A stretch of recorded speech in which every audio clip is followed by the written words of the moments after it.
Forty20 live. Well done to Jamaica. They're the latest team in the old World Cup. We've got some merchandise. We've got a very full table of tat this weekend, which I think gives us a little bit of an insight into Richard Shawwright's life, because every week there's more tat on the table of tat. We'll be talking all about a busy week for some clubs in the transfer market. Some big names coming to Super League. That's fantastic. We're going to be discussing some possible rule changes. We say possible because I haven't heard anything about them. I thought I missed an email, but maybe I haven't. I don't know. We'll have a look at that. How would you improve the game as a whole? What would you do to make it better? What do you think of Magic Weekend in Liverpool? And what do you make of the summer bash? Could be going to Bradford? Bradford? Do me a favour. Come on. What do you think about that? Surely the league, the championship clubs do not want to be going to Bradford. Get in touch as ever at Forty20 Live. We have a look through the latest Forty20 magazine as well.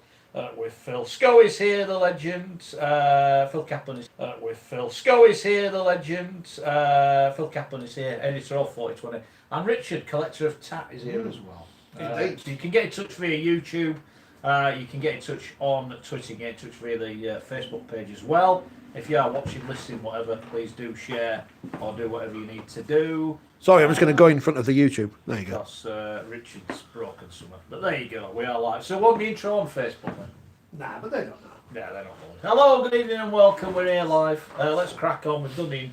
Want to know your thoughts on the Magic Weekend moving to Liverpool? We also want to know your thoughts on the summer bash potentially being in Bradford. I can't wait. I'm going to book my hotel. Well, I'll tell you what, if it is at Bradford and... That's what I mean, I'm only going Well, I'm just saying this then, if it's at Bradford, I hope they change the steward, because when I've been there a couple of times, it's been hard work bloody getting through the doors, I'll tell you, getting through the gate. So Curry capital of the world. I hope the stewarding changes a little bit. What are you going to do at Oddsall if it rains? Seriously, they've got that great stand. What happens if it rains? Oh, no, you can't. Surely it's not under consideration. It can't I be. wouldn't have thought it could go to Oddsall, bearing in mind Bradford will be one of the teams playing. I think there is some merit in people saying that it could well be going to Kingston Park in Newcastle. Right. Which obviously, with the Magic Weekend moving from Newcastle, would make some sense. And Newcastle, obviously, accruing a better standard of player for next year. They have ambitions to be in the Championship themselves, so you could see why that might work. York as well, yeah, but surely But York will be in the Newcastle and York, hasn't it? Well, York would have a shiny new stand, will it, York? Yeah, but York's a new ground. York's a good city as well. It's a good night out in York, so people can, enjoy the city itself. Tranmere. Why? What's the obsession with bloody Liverpool and Tranmere? What do you want to go there for? Mentioned on the beach at Prenton Park. We'll start off with the Magic Weekend then. It's moved. It has moved. Now, I'm led to believe it's moved because Liverpool paid more money. Yes. Or the sport's got more money. So we fully understand that. And in some ways, if we've got to bite the bullet, then I respect it. Hopefully the money's worth it, if you know what I mean. But it's disappointing, I think, that it's moving. But Anfield is a great stadium. I think there's two things. One is Newcastle, as a city council, are putting a lot of money into marketing two significant rugby union games, I'm told, at round about the same time. They've got European Cup finals. But I read something on their social media feed that said that's nothing to do with it. Yeah, I think there is a limit to the amount of marketing budget they will give to rugby. And that next year, they'd already committed to the rugby union. So Liverpool have offered more money than Newcastle. We're a commercial sport. You have to take into consideration the best bid on the table. Yeah. If you were a Super League owner or chairman, you'd be saying, right, well... I think the other thing from Liverpool's point of view is obviously they've had a taste of the Test match. They now have made a bid that's higher than any other bid on the table for Magic Weekend. They want to be part of the World Cup. So I think there is a plan within Liverpool. What the sport needs to do if it is going to Liverpool is make sure that there is something on Stanley Park for all the fans. Because it's a really... Three games is a hard watch wherever you go and watch it. And if it's Cardiff or it's Newcastle, you're in the city centre and you can go out and have a break and buy a sandwich, that's fine. If you can't do that at Liverpool because it's just too far from the very centre, then you've got to make sure there's loads of activity around the ground and there is space to do that. I think anybody who's been saying that it's going to be difficult having the marathon there at the same time, I'm not sure it is. I think if you can ally two important events together. Yeah, but I think that what that does, Phil, though, is it says a lot of the hotels gone. Absolutely. And that's the problem. Are you then going to get people going for the day, which then kills the Well, you certainly everything are. else? If you were a Wigan or a Warrington or St Helens fan, I would imagine that you wouldn't want to stay over for the weekend at a place that's just down the road. So it changes the dynamic of what Magic Weekend is. But do we know what Magic Weekend is? What do you reckon, Legend? Well, I was fully in support of the Newcastle, wasn't I? You know, I think Newcastle are absolutely ideal, not just with the stadium, literally 10 yards away from where everybody, the access where they can get to the city centre. We're just talking about, you know, for the restaurants, for the bars, the pubs, the food, and every sort of thing from there. And Newcastle was ideal, but yeah, I can understand it again. Highest bidder and more money, which as we're always saying, you know, we want it to come into the game from there. But with Liverpool, as Phil just mentioned there, with the three sides, Wigan, Saints, Warrington fans, that'll take away, I would say, the atmosphere of after the game, you know, in the city centre, the banter between the fans from there, so they won't be staying overnight.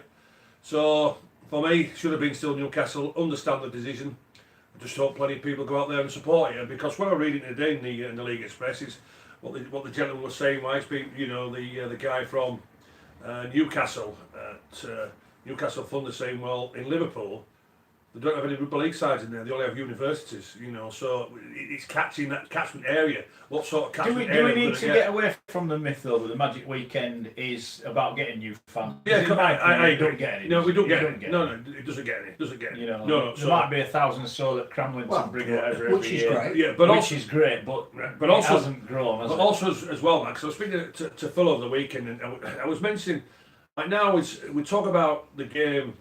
We need to make up events, how we're going to get people there earlier and make it an event from there, the attractiveness. And we talk about promoting and marketing. And I was speaking to Phil over the weekend because when you looked at the weekend with the Rugby Union, right, we just had a 3-match test series. 17,000, 26,000 and 32. Well, I'm from Belial.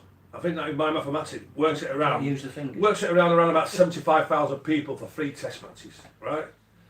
England against Japan, 81,000. But you're not comparing with like. No, but what I'm saying is here, from our point of view, right? And then Murrayfield against South Africa, that was round. And then when you looked at Ireland and New Zealand, that was round. So my question is, how can they all get the full stadiums?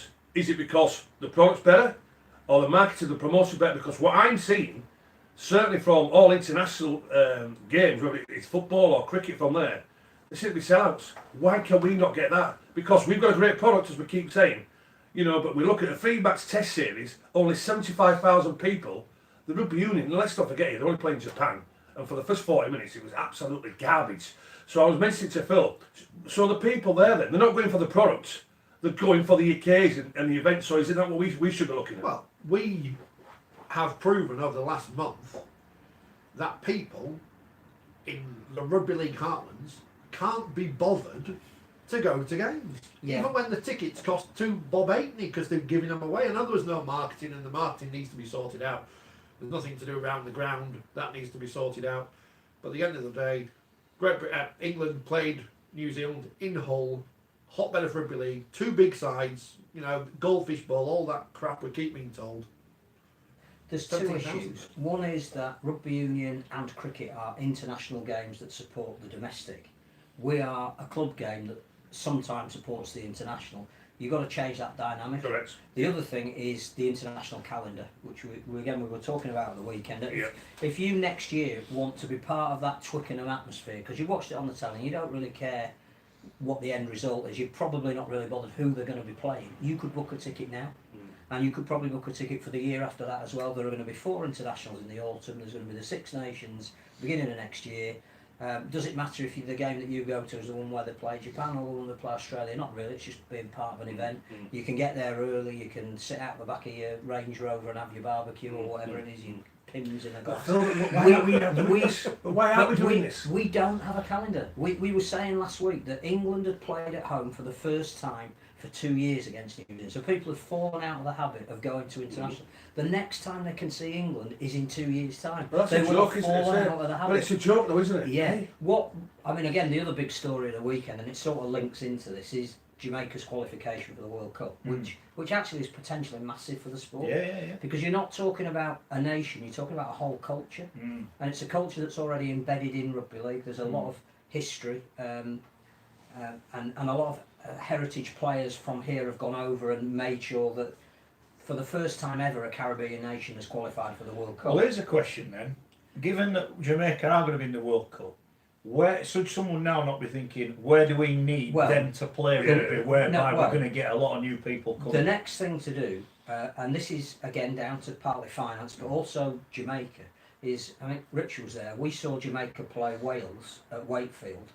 Brilliant 16-all draw. Yeah. Well, now that Jamaica have qualified, they theoretically don't have a lot of fixtures between now and the next World Cup. Somebody should be rearranging a match. But Wales have qualified as well, so they haven't got a lot inked in their international calendar. We should now be trying to, not we, they, the two nations, sanctioned by the RLIF, should be trying to set up a fixture where Jamaica play Wales at Wakefield, and maybe Jamaica play France, who have also qualified for the World Cup and haven't got some set fixtures, at somewhere like Headingley, and get the Caribbean communities now buying into rugby league. That's what I'm saying. That's something that we can do. You know, there's a big Caribbean cricket club just down the road absolutely. here, isn't there? You know, there are pockets of that community that really we should be tapping and they into. have a history with the sport. You know, they're not only great players, but you know, Hunslet is an area that is absolutely thick in the culture of the Caribbean. There are lots of people that we could now appeal to say, come on, over the next 3 years, back your boys who are going to be playing here in the World Cup. You know, there's a club down not far from where we are called Chapeltown Cougars, who are right in the middle of that area. Well, that's what I think it's in the Cricket World Cup. I think it's Pakistan, Afghanistan's in Leeds. You can draw in the whole of the Asian community around West Yorkshire. And I think that's why it's big, because this isn't a nation just qualifying, it's a whole culture. Yeah, I get that. So, you know, what do we do to get more people involved in rugby league and make them more events and upgrade internationals? Play more fixtures. Yeah, well, it's a conversation we've had. I think the problem stepping in the way, I think you mentioned it in your thing. I remember when Union had a huge club v country row, and it was civil war in rugby union, whereby clubs didn't want players to go, and then all of a sudden the pound notes get spoken about, and all of a sudden you can take who you want as long as you're paying for the game. And we've got to try and do it the same way. And we've said, if you set the Super League clubs, we want to do X, Y, and Z, and in return you're going to get £250,000 each, they would listen to what was being said. And one of the other things that's going to change is the Challenge Cup. Now the date's going to change, there's going to be additional, but what we found this week, which sort of got buried under the news of the Challenge Cup is going to change, is that the sponsor the RFL thought they had has not now come forward. Now again, I just think bring them in at international level. Is this a new sponsor or? Well, we don't know who it was because they didn't come to the table. Because as I said to you last time, right, I am led to believe on very good authority that Ladbrokes last year paid next to nothing to sponsor the Challenge Cup. It is, I'm sorry to say it, but because there's no value attached to it, it has no value. But I think that's the problem we've got. I think if you know that Jamaica are playing at the end of next year, there are sponsorship avenues that open up to you that the sport hasn't had before. So it's not only important from giving the guys a chance to. I mean, I watched the game between America and Jamaica. It was a fantastic game. Scoreless second half. So much commitment on both sides. Ashton Golding, man of the match, played hooker for the entire 80 minutes, which might be a key to where his future lies. Ben Jones Bishop, brilliant. But all the lads who played, Ross Peltier off the bench, absolutely fantastic. Probably the player of the match, Lamont Bryan, who tried so hard that he cramped up towards the end, could barely walk off the field, but meant everything to them. And I just think that there will be people that will be prepared to get behind that. So an avenue of rugby league that, you know, maybe they're not interested in clubs so much anymore. Clubs need to find a way of tying into that. All right, going back to Anfield then. Is the magic? That is one. Is the magic concept? Is it done? Well, is it time for it to go, or do we need to redefine it? We were speaking to someone in the game, you know, a couple of weeks ago, who were saying that they were looking at the prospects of holding double headers and having a series of double headers. So I don't know. For instance, Leeds and Cass would play somewhere with Wigan and Saints. Or I don't know how they're going to do it.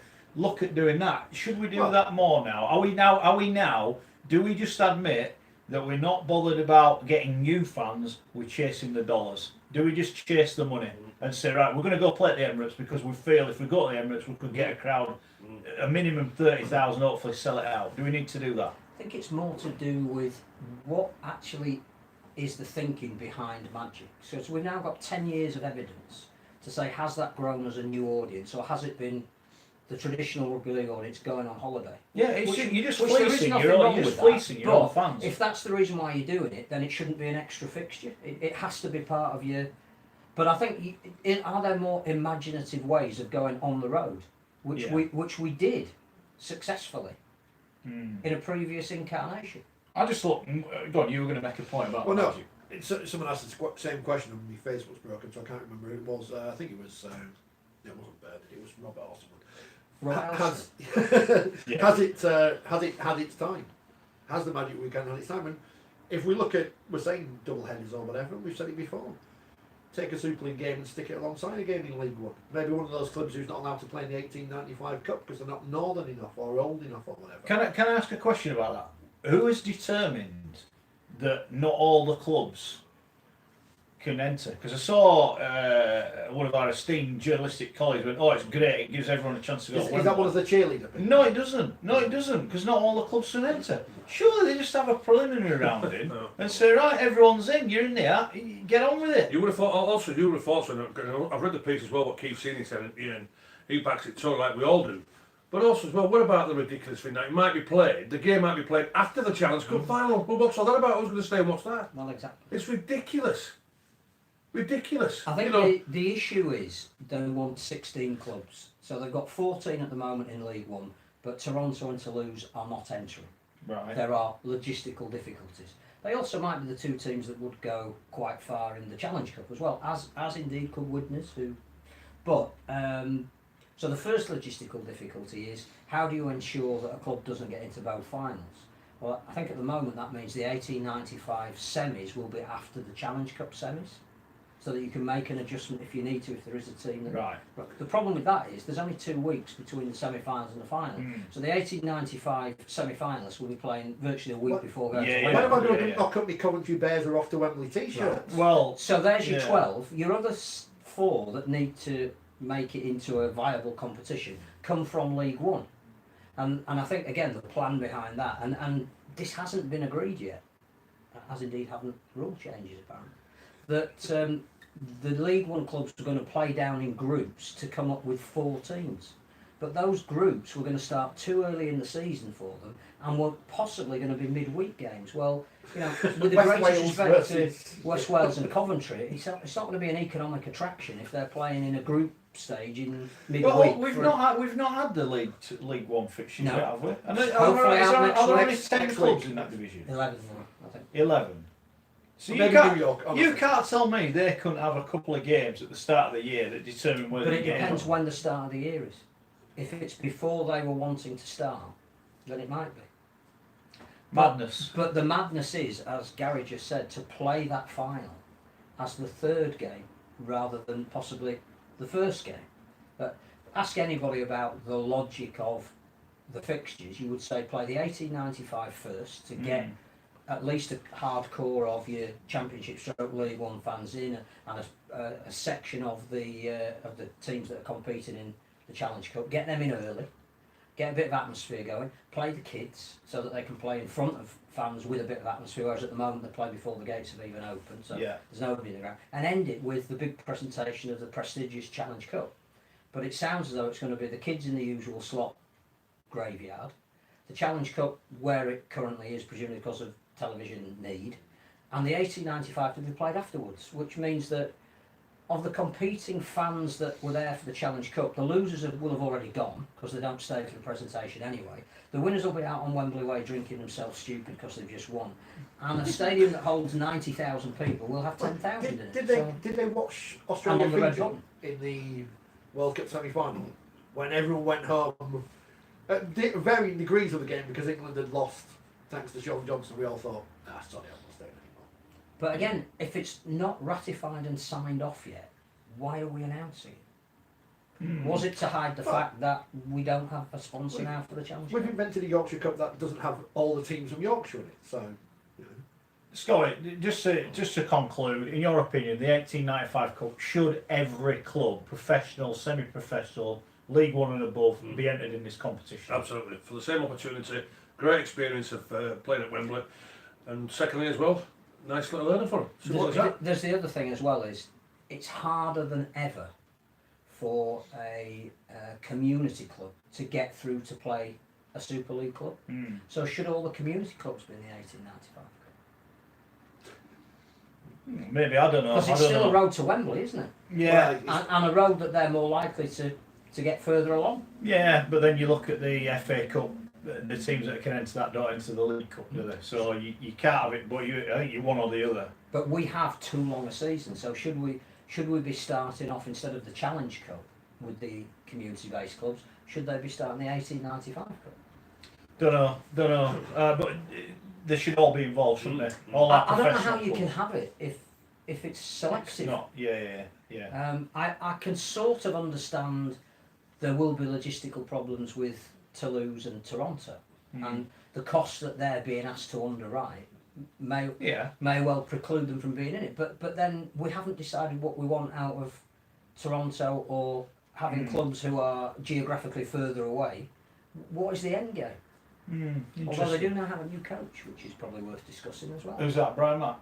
Yeah, we'll discuss that later. Rich, 1895, it's got to be all in. This is what we said. You've got to sell the dream. It's the dream, isn't it? You know what I mean? It's a dream. If you're a Newcastle or a Coventry or whoever else in League One, if you get a favourable draw, you could be, and we've said it before, you put a Fev and a Halifax or whoever, a Lee and a Widnes in a semi-final, that's going to generate a load of Well, money. you've got another double header there, haven't you? Well, there you go. You remember the Yorkshire Cup, the proper one, not this nonsense thing they've invented. I know it's You supposed to remember be. the Yorkshire Cup. I know it's supposed to be positive, but it's a lot of crap, isn't it? Not all the teams run it. It's nonsense. It's a Masonic handshake cup, I think, that Yorkshire Cup. It's a pre-season. You're thing. invited in It's over your called the behaviour, not over who you are. predominantly Yorkshire Cup. Yeah. They've taken the name of something that had prestige in They the past. can't and tried to possibly bastardise use it. the Yorkshire Cup that was contested until 1992. They can't use the history behind that cup and pretend this is anything to Well, do with that. We're a sport, but that's what as a sport we do, Phil. We can't. In 1992, in the final year of the cup, which Wakefield won, I don't know if you knew this. Have you got the cup? No. Just checking. Don't know where it is. You do know it. We do know where it is. Well, pretend we don't know where it is, and if it gets nicked, Yeah. no one can blame us. Don't know cash converters. Cascan versus Huddersfield. In the preliminary round of the 1992 Yorkshire Cup, because there were too many teams because of Sheffield and not Mansfield and Cup by then. Anyway, whoever we are. Scarborough had to play. Scarborough played Doncaster in the first round, but they went in the preliminary round because they drew it actually out of a hat, probably on Radio Leeds. I don't know if it's still going. What, and the hat? The hat. And in the preliminary round, the magic balls pulled out were Castleford and Bradford Northern, the two teams who contested the final the year before. Were in the preliminary round. They didn't say, "Oh, we've got to throw them back in and pull out Scarborough and I don't know Unslet or something." No, they were out there. They had a play. A preliminary round, Leeds. We went up to Kells in the preliminary round. Yeah, so That was that's a challenge, But, that's. But to say that's how it should be. Sling them all in. Hey. No, we can't do that because we might miss out on Widnes versus Lee at Wembley. Can't wait. Oh, well, I said Lee, of course. Talking on the Yorkshire Cup, and we can't Well. really mention it because of someone who's in the room, but will Keighley be even able to get to the starting line to play in the predominantly Yorkshire Cup? I don't know. And if they These are worrying. don't, will the Super League team take that place? I mean, the Who good owns news the is cup? the good news for the RFL is me and Mark are putting together a bid document, aren't we, to Yes. sponsor the Challenge Cup. We are. Discussed this last night. We've made a bid to Yeah. sponsor it. Yeah. Yeah. It will be the highest bid, as we Well, currently hey, stand at the moment. Hey, we are officially going to make a bid. Yeah. I think yeah. it's the Excellent. only way we might Yeah. get access to We'll have players. Scully there presenting the trophy on our Brilliant. behalf. Brilliant. Yeah. Closest we'll get, yeah. Yeah. Closest you'll ever get to it. Handed Yeah. it to somebody else. Yeah.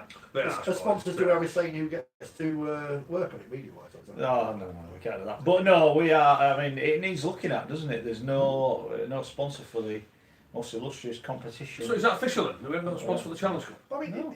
we aren't the only sport that has these issues. Lots of sports at the moment are struggling to find sponsors because A, it's either a bookmaker, it seems, Right. or What's B, wrong with that? there's nothing wrong with that. But there's obviously pressures on bookmakers at the moment, and B, there isn't the money around, as we've seen in the country, just to throw at sponsoring competitions. Is this the New Yorkshire Club? No, that's an award we won for bestest ever podcast about rugby league. Yeah. Just Hey, cover We the yeah, right- don't, we don't like to crow about Hey, it. but I mean, I've made that up. Richie, hold on here. You know, we've got a guy called Robert Elston who's telling us, Well, yeah. you know, now Super League is all sorted out. How excited Robert Elston is about the new fixtures that are coming out for the great start of the season. Yeah. All the Australian signings who the clubs are making so far already in like Blake Austin and Trentman and the quality from there. And the big noises, what Matt Manners has made, the big noises, what Lenigan's made, what Pearson is making, what Hudson is making, everybody's making. You're trying to tell me the products of Rugby League cannot get a sponsor? Surely there's somebody out there. But I tell you what, we won't get one if we don't promote and market it properly. It's as simple as that. They're all the Super League people you just mentioned. It's the RFL's Yeah, it's the competition. RFL, isn't it? Well, Whose marketing department is migrating. I understand. I know the Super League and the RFL now are two different governing bodies, but surely some of them people, them big noises, know somebody in business to say, tell you what, Rugby League need a sponsor for the biggest cup competition in world of Rugby League, the Challenge Cup. We had new names on the England shirt, didn't we? England partners during the World Cup, doing the Test series. That's what the word I'm looking for. Ron Seal, Trojan Workwear. So I remember all these things. Thatcher on the front. Thatcher. But Hold on then. Where's Bachelor's piece. we're talking about events and we're talking about people who are looking to make it an event. What someone earns and how the earns supposed to be just in Well, I don't know. Big Ralph's Challenge got to pull that one out of the bag, hasn't he? His mate Eddie. So why aren't the Hearns coming into this thing? We're looking for big events, a big cup competition. Shouldn't they be involved in the Challenge You Cup? could have Ronnie O'Sullivan putting balls to decide who plays who, like Big Break. Yeah. It's moving though to July, which it should do in 2020. So Right. that may well freshen up the competition a little bit. Whether it'll bring in a sponsor or not, I don't know. When's the Magic Weekend? May. End of May. Back holiday. You look at.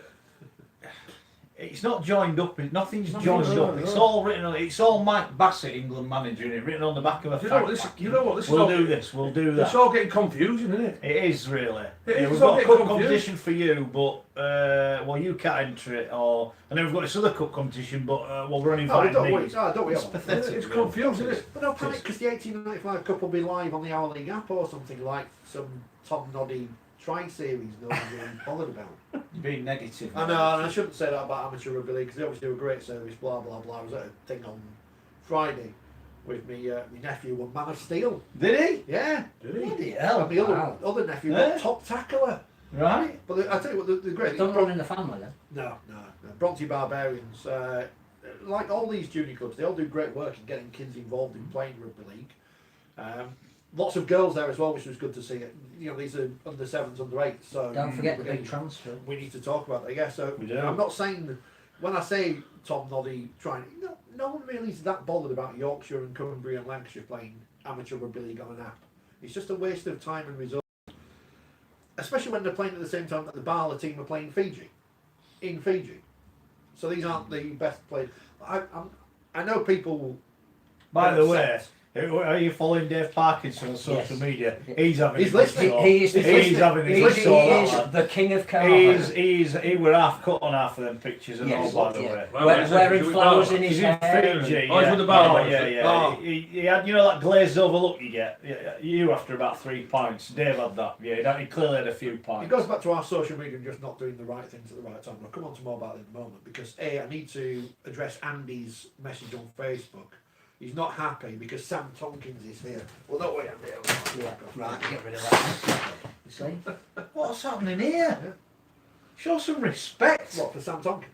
Yes. I did actually want to ask people who's the Gerwin Price of rugby league, and how it was Yes. 1 to 100 it was going to be Sam Tompkins. Isn't Gerwin Price the Gerwin Price of the Well, I mean, Well, he he did was. play rugby He league, was. so.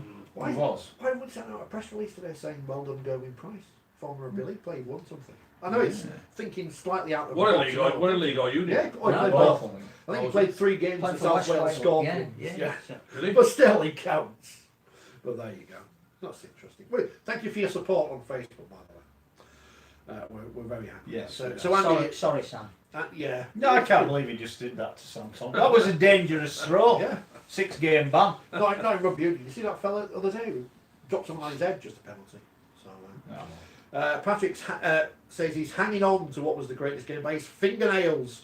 Find it hard to continue to follow supported due to ridiculous decisions being made. Be positive, Patrick. Well, the international game, I think, gives us hope.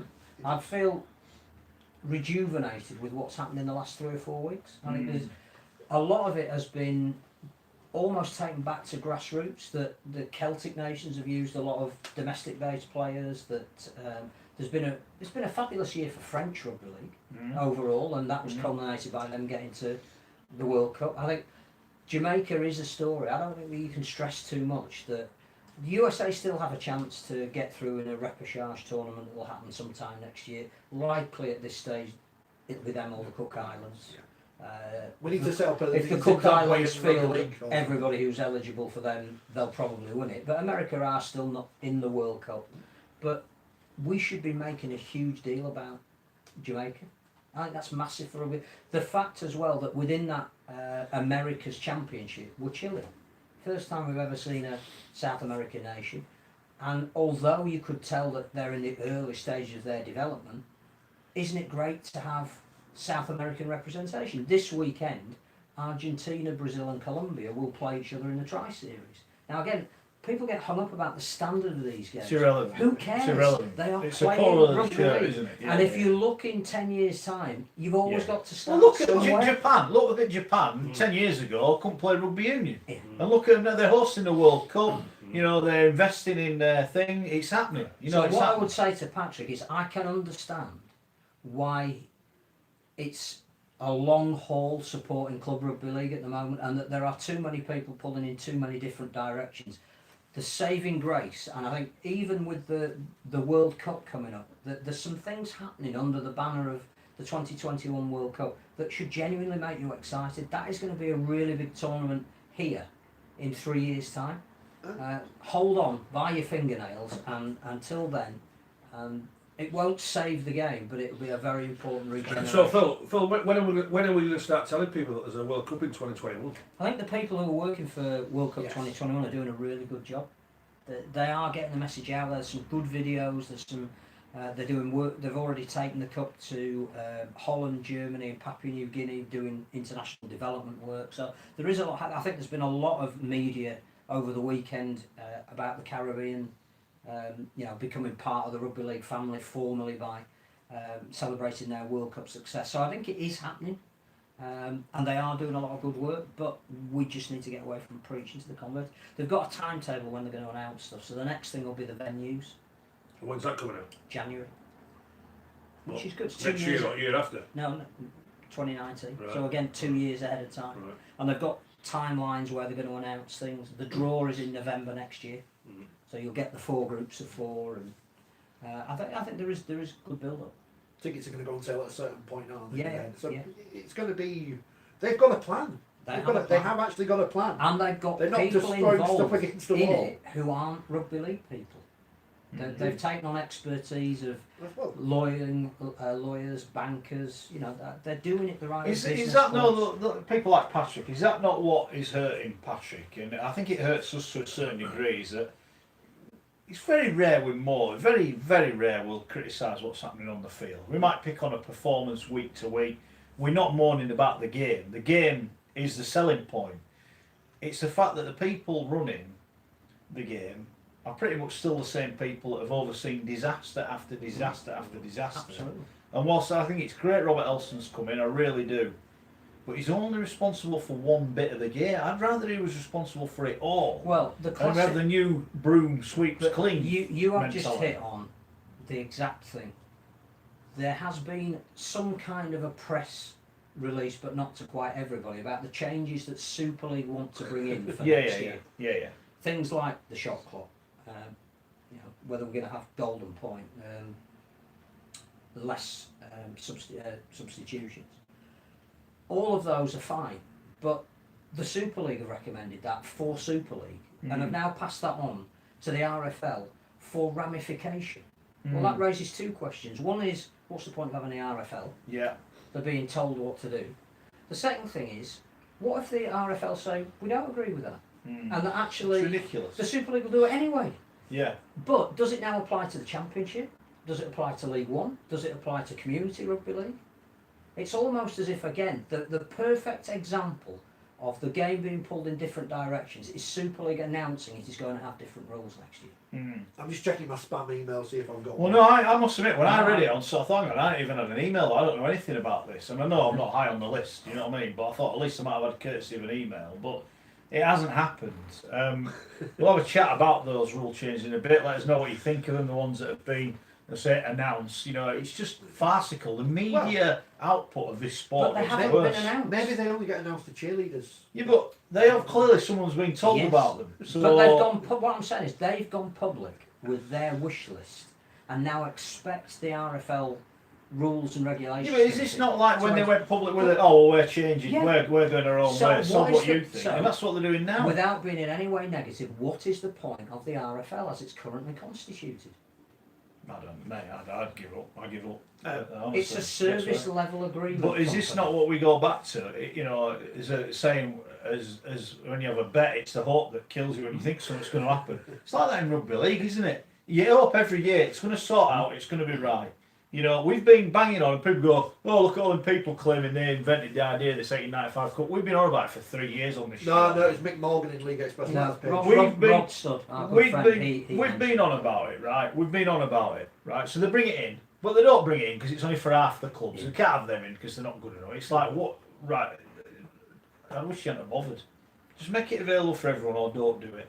This Yorkshire Cup thing, we got told about this from a former high-ranking RFL official who Yes. seemed to me to have rather too much knowledge about what's going on at the top end of the RFL, given that he no longer works there and got a huge payoff. Got to see what Rich has just brought Facebook, by the way. So if you're listening on Facebook, well, you can't see us now on YouTube. No, because Rich is stood in the way of Apologies. the Oh, camera. hang on. Oh, we're back on. Oh, good lad.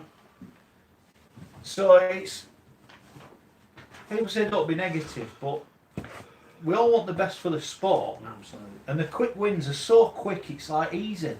I don't think anyone would begrudge the shot clock coming in, but do it right. Just make it as an announcement. Have it on Sky. Oh, they've changed the rules. We're going to make it bigger and better because this is happening, that's happening. Not right on the back of a fag packet. Go, here, mate. Here, have a look at that. That's what we're going to do next year. You put it out in your paper, and then everyone else can read about it. It's like, what's the point? I think the other thing about all of that as well is it clearly is an attempt to follow exactly what is happening in the NRL.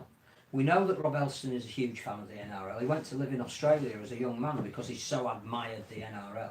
He spent most of the week in York with Todd Greenberg, who is his equivalent in the NRL. And on the back of that, we are bringing in 4 potential changes that help us come in line with the NRL. In principle, I don't have a problem with that. But one of the issues for me is that we have 3 sets of rules for the sport. It doesn't happen in any other sport. No. So the nearer we can get to all having the same rules, I'm happy with. But you can't do it in a clandestine manner and just expect people to come along with it. Does it apply to the other divisions or not? Don't know. It's a weird one. What do you reckon of the shot? The shot clock needs introducing for the dropout. That's farcical. I agree. It And really goal is. kicks and scrums. Yeah, I But agree. why is it? Is it 100 seconds for a goal kick, right? And I know I bang on about the NFL a lot, right? The NFL score a touchdown. They've then got 40 seconds to get the players that are on the field off the field and get the other team on the field to kick the goal, and they do it. Why do we get 100 seconds to put a ball on a corner goal and then spend 3 hours? The field goal kicker Mind you, thing all- gets 5 seconds to start the ball, he kicks it. All of their field goals are in front of the post. Oh, do me a favour. Don't miss them. Yeah, do me a I'd favour. go for the. I've been a big advocate of the golden point as well. I'd love to see the golden point introduced. Right, a lot of people moaning about that today. I don't see any negative in that. I'd love to see it. I would, yeah. Yeah. What is the Yeah. you know, one of the greatest iconic images recently of NRL grand finals is the one that was won on a golden point. Hmm. So, you know, yes, it's a cup competition, but you know, how many draws do we have in a year? 3 or 4? If you add excitement to that. The only thing I raised a point about this today is you've then got the worry you don't know when the game's going to finish. Now, bear with me, and I know it's only the odd one. People moan about Sky. Game goes off straight after the full-time whistle. We don't even have time. Sometimes we don't even get to hear from the coaches. We don't even get away from our match Goes to Golden Point, what happens then? Do we say, oh, to watch the last 5 minutes, you have to go on the red button? What about if we kick off quarter of an hour early? Well, that's my point I'm trying to make. How hard is it for the written guys who've got deadlines? And like us on national radio, you know, when we're on national radio, lucky enough to be on, we're off air at 10 o'clock. You can't wait. You can't keep going. A game that kicks off at 6:45. They go, how long do they play? 40 minutes each way? What, and the game lasts 2 hours? But that's where the It's shot like- clock comes in to shorten the length of the game that we've now got past the 2 hour mark, so you can build in Golden Point if you need to. Is that going to work? Yeah. I'm for it, man. I think Well, Golden Point is a good thing. I think it'll add a bit of excitement. And the third one Phil mentioned as well with the substitutes, I'd be delighted if we would come down to Thanks. 6. It's But going again, down to- right, again, you could turn around now. So you go to, I don't know, 18 or 6 subs next year, and he goes, well, hang on, I've bought my squad and bought some big fat lads that weigh 20 stone and can knock the hell out of people because I can make 10 subs and now I can only make 6. You can't. I think Should that not be I introduced think- a bit I think further down the Super road? League clubs knew about this, That's so what I think I do. some of the recruitment that they're doing will be on the basis that they may have less or a couple less players in the knowledge that they've got 2 less interchanges.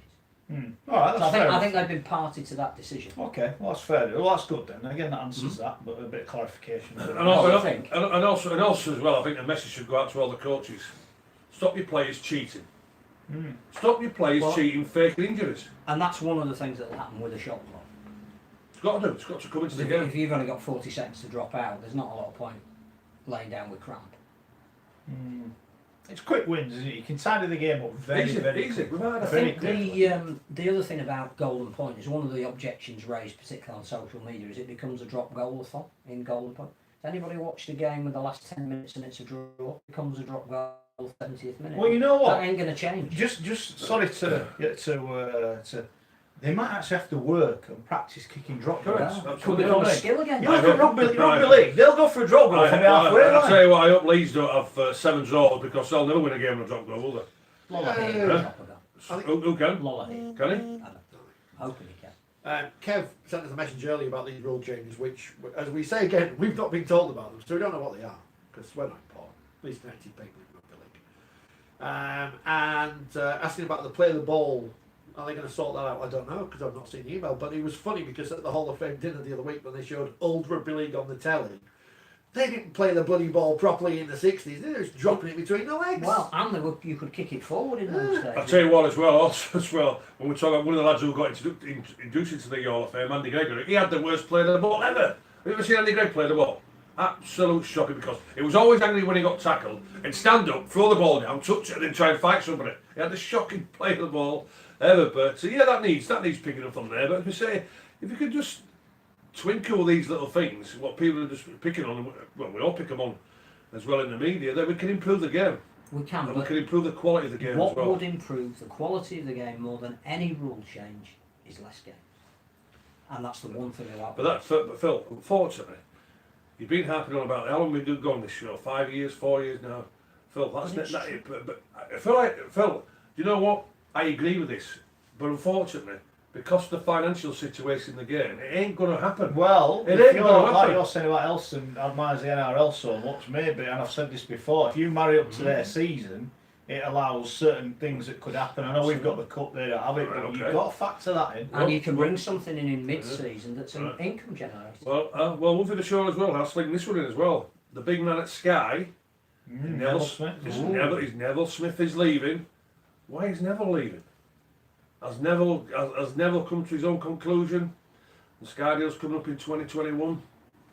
Is he leaving a sinking ship? Is the money not going to be there? We're anticipating from 40 to 30 million. Is it going to be less than 30 million? Can I put a positive spin on this? Yes. Because obviously we don't deal in negativity, we deal in realism. But We believe in honesty. That's what we in- believe. In positive terms, and obviously Sky are great, and I don't think Sky deserve half the criticism they get, because people forget without Sky's money, we wouldn't be watching the rugby league we are watching at the minute. Sky have been fantastic for rugby league since day one. So if we There'd didn't be have, no marquee no, signings. there'd be none of this. You know, we'd have Wigan dominant. Oh no, they were belly up. That's the phrase I was looking for. Not the one I was going to use. Slightly higher than the band. Yeah, we're not, banter bus program. But I think it would be fair to say in the is it 30 years Neville Smith's been in charge of Rugby League or something like that, it's in the paper. There are lots of great things they've done in terms of how they broadcast matches, but they coverage probably needs freshening up slightly. You know, I have the a- seize the day music on the tries. We don't need that anymore. I think Robert Thompson Elson has in at a very high level at Sky, from having worked for Sky, and I suspect that if again he wants to change the perception of the sport, he's gone in and said it needs to look and feel a little bit different. Now it may well be that a casualty of that, but perhaps a willing one, hopefully, because of the service that he's given to the sport. Maybe Neville's decided somebody else can steer the ship, take it in a slightly different direction. If the sport needs to be portrayed in a different way, I'm happy to. You know, I've taken it as far as I can. Done a great job. It was on the RFL Roll of Honour. Invented the video referee because he was a referee himself earlier. You know, he's an Australian. Maybe it's time for him to go home if he wants to. But I think you see it possibly as a negative that he's getting out early. I see it as a chance to change Sky's coverage. Now, there may be a cost implication. It may be that they're working off a reduced budget. It's possibly that they're going to lump some sports together to be the Sky another channel. So there won't be as much. Rugby League will be an event as it's played rather than, as we've seen, the loss of all the magazine programmes. And it could well be that somebody else will come in and see what that looks like. That's not necessarily a bad thing. I mean, one would hope then, if Robert Elson does want to change the perception of Rugby League, he looks very carefully at some of the media partners that the sport deals with at the moment. And that's the less said about that, the better. It might be that, for example, that one of the things we've said is we cannot see the reason for having an ex-referee as part of the commentary team. It's not a cost thing. I don't know what Stuart Cummins gets paid, and it's none of our business. But what it does is you have to slant your coverage a certain way. If you've got a guy in there that needs to question every refereeing decision, otherwise there's no point in being there. Now, if Rob Elson has said, and he's even taken maybe a mandate from the RFL saying we need to get away from constantly over analysing referees' decisions, that you take that out of the coverage, and it may well have triggered Neville to say, well, that was sort of my idea, and I do still back that idea, so it's now time for somebody else, if you don't want that as part of the coverage. No, I've yet to see a person who's reacted positively to Cummins. I just think he adds nothing. And look how quickly they got rid of the margin meter. Yeah. Brian Carney, who of course is one of our sport's greatest assets, because A, he's not northern, so people can't accuse him of being, you know, like all the rest of us. But B, he's a very good television presenter in the sense that he has something that you can't teach. And at the moment, there's a lot of ex-sportsmen or recently retired sportsmen go to do these degrees in sports broadcasting, and you can have as many degrees as you want, unless you've got that X factor that Brian Carney has, in the fact that you see him on screen and he comes across as a very jovial chap. He knows what he's talking about. He asks good questions. He's not perfect, but he's getting better all the time. He's exactly what we need as the face of our sport on telly, because he's not what people think of Rugby League. If you've not heard him on the By the Balls podcast with Ross and John, and I know they're kind of related to us, so it's all right, let's plug in this. Like it's a very black sheep cousin. Yeah, it's a very fascinating chat with him. It's a chat more than an interview, and he says some very interesting things about what the sport needs to be. He's very complimentary about Scully. In a backwards compliment as well. I won't say how much it cost me, but anyway. Does he think these things through? Probably not, I think was the line, wasn't it? But this works. He was a big fan of this. Yeah. The old Malmeninga. We need more of that. We need more, you know, this is why I'm talking about Gerwin Price. We need more people who, you know, wearing a hat that we can go boom at and build them up into, you know, hate figures. Well, what are Sky going to do? Their dream is that Anderson plays Gerwin Price very quickly, and they'll be all over it. It'll be on the thing. The pictures of him pushing him, and you know, and that's what we don't build that up enough, do we? We don't. And that's build where that the up hurdles enough. come in. Yeah, they know how to build up. When are the Hearns coming in? When are they coming in there? Because also, you know what? Because Rodster, who's one of our friends of the show and Rugby League man, but I text Rod as well and I asked him, the question last night. I said, well, I just felt as though it was a little bit disrespectful. I think really is it good for darts? But then when you think about it more, you think, I tell you what, it's bring a bit more character to the sport. As long as from a point of view, all the young lads are coming into it now thinking, well, all right, I've got to be more aggressive on there now and go away from they respect what the darts bring. Because the individual sport, it's like golf, it's like snooker, it's like tennis. It's a bit of etiquette, isn't it? You know, when you're only hockey, you've got to have some sort of etiquette.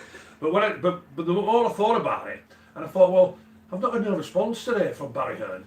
As you just mentioned there, he'll be absolutely loving that because of the characters and what he's bringing Gerwyn Price. And the biggest selling point for him is going to be, with the next competition, hopefully at the World Championships, Anderson and Price, he don't need to market that. It's a sell out straight away. When the Premier League comes out, they'll both be in there. Yeah, and when they play at whatever arena, hey, can you remember, say, come watch this. Hey, that'll be up in Scotland. That'll be up in Scotland. Yeah, I'll tell you what, with that, Gerwyn Price and Wales. that'll be in Wales. they've got Wales and all of it. Yeah, so you could go home and Well, you don't need any marketing or promoting for that, do you? When you had the great, you know, Darryl Powell and Sean Wayne don't like it. What do we do about it? Nothing. Swept under the cap. Don't ask.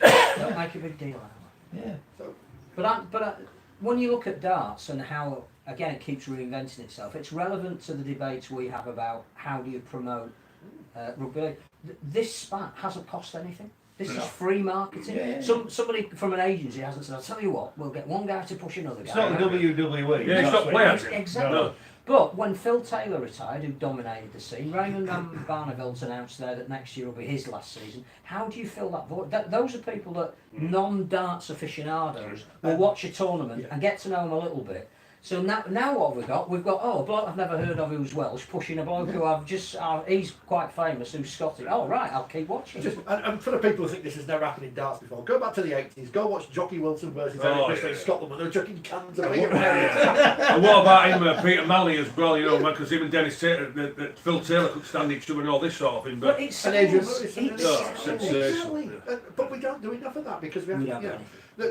Here's the strange thing today is I was thinking about this. I think we need to promote more rivalries. Hatred's a strong word. You know, whatever it is, pantomime. It's Pantomime villainry.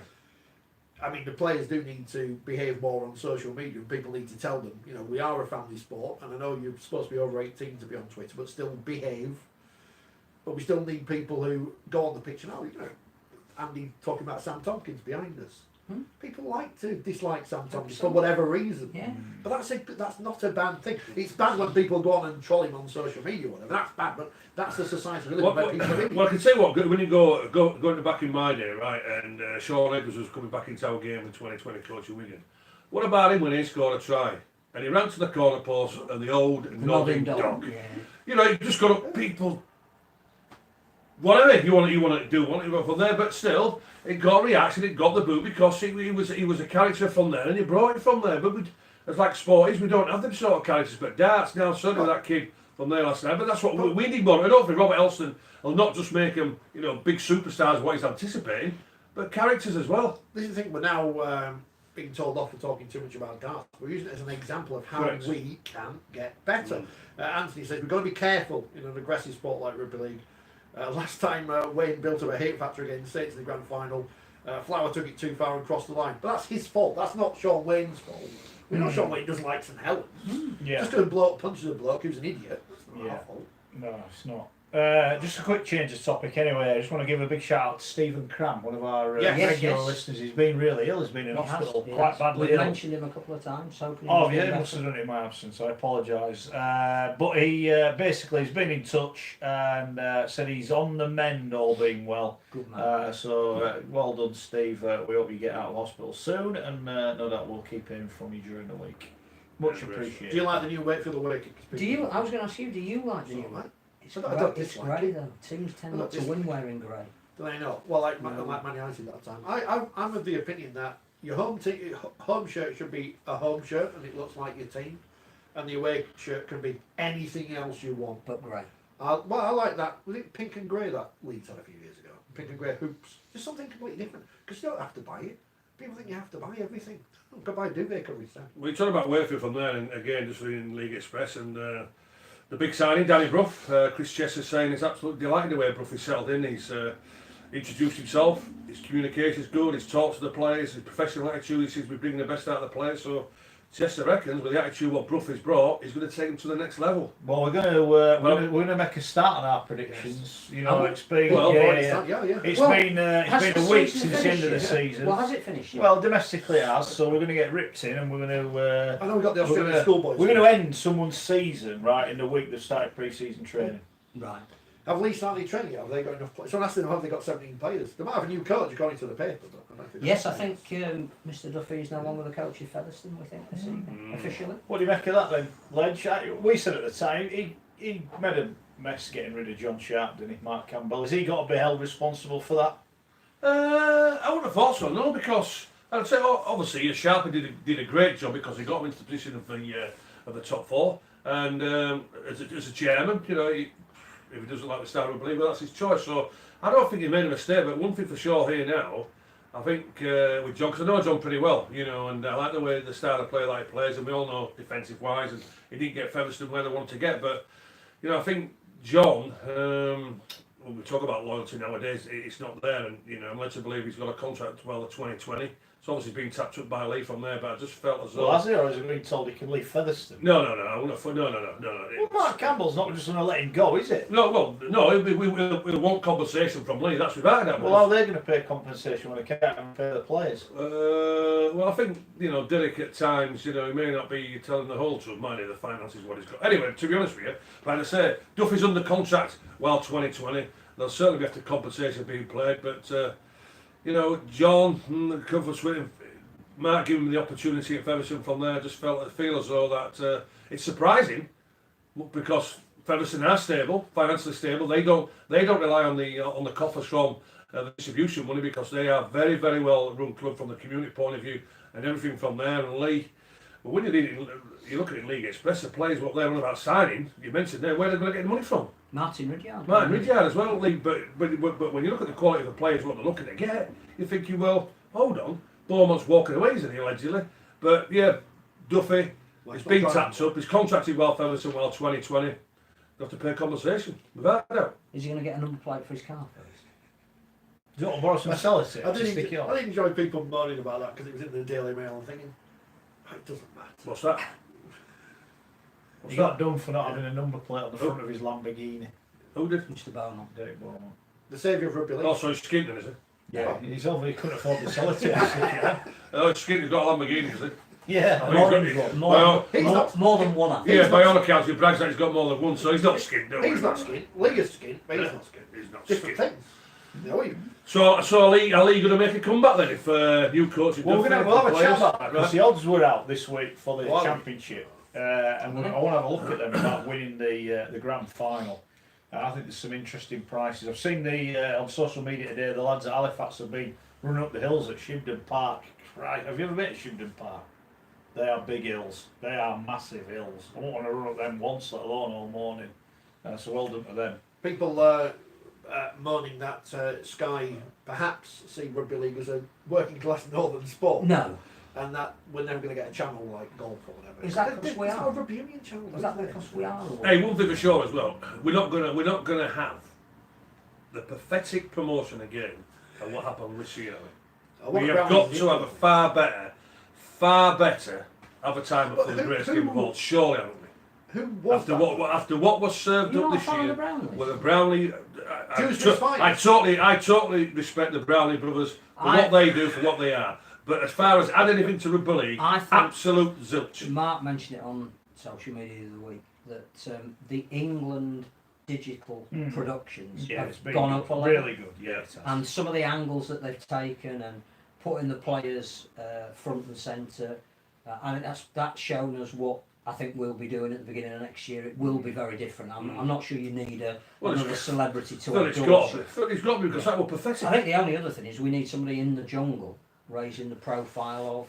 What celebrities have we got left? Well, how come you're not in? Get Big Mal, get me in there. How come you're not in? They unveiled the celebrities the other night. And I'm thinking he won't be here on Monday because for next time we see him, I've told he'll you. be in a hammock. Hey, listen, there's any quality agents out there, get me in the jungle, there's 30% for you. Well, Get me in the jungle. I want to get in there. If Harry can get in, you Keep can me in get there. I want to sure. get in there. Get me in there. Eh? Get me in that jungle. Can't believe it. And that's a missed opportunity. Rob, you can get him a ticket in the jungle. What, one-way ticket? Yeah. Well, we'll help pack your bag. Yeah. When you jump out of the aeroplane, don't bother pulling the cord. It's a dummy. Oh, it's a bit harsh. Hey. You've missed me, really. You've missed me, really. Would I? Mm, Didn't miss toothache when I got guess rid of not. that. I guess not. No. maybe not. So anyway, because next year we're going to have loads of rugby league on telly, aren't we? Because people are pushing to get the championship and rugby league on, so it's going to be great. Championship and League One.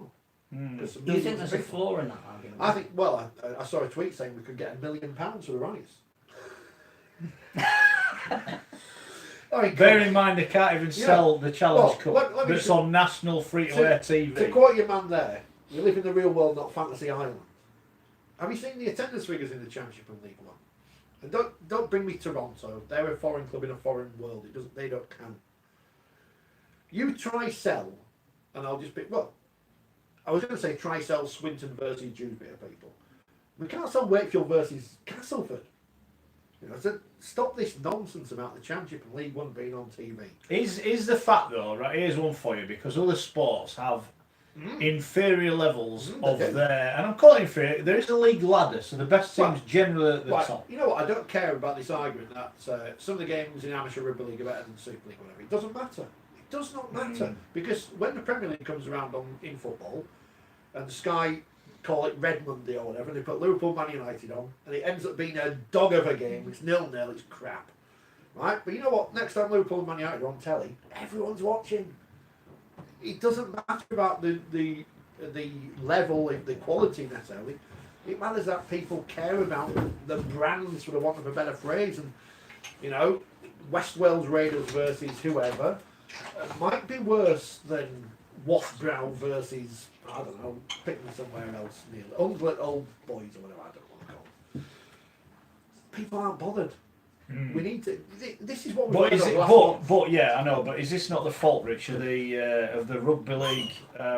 It's the fault of people within rugby league selling a dream that isn't there. Well, no. But is it the fault of the RFL that when they sign their life away to Sky, They we've don't. already Well, spoken about the merits of that, and we appreciate that with no Sky, we don't have what we have now. But the RFU insists that whoever broadcasts their games broadcasts some But championship the RFU games. also pay towards the production because those television companies wouldn't take. But if- No. They if you will think- not pay Sky to put them games on. Those games on Sky. No, they pay the production costs.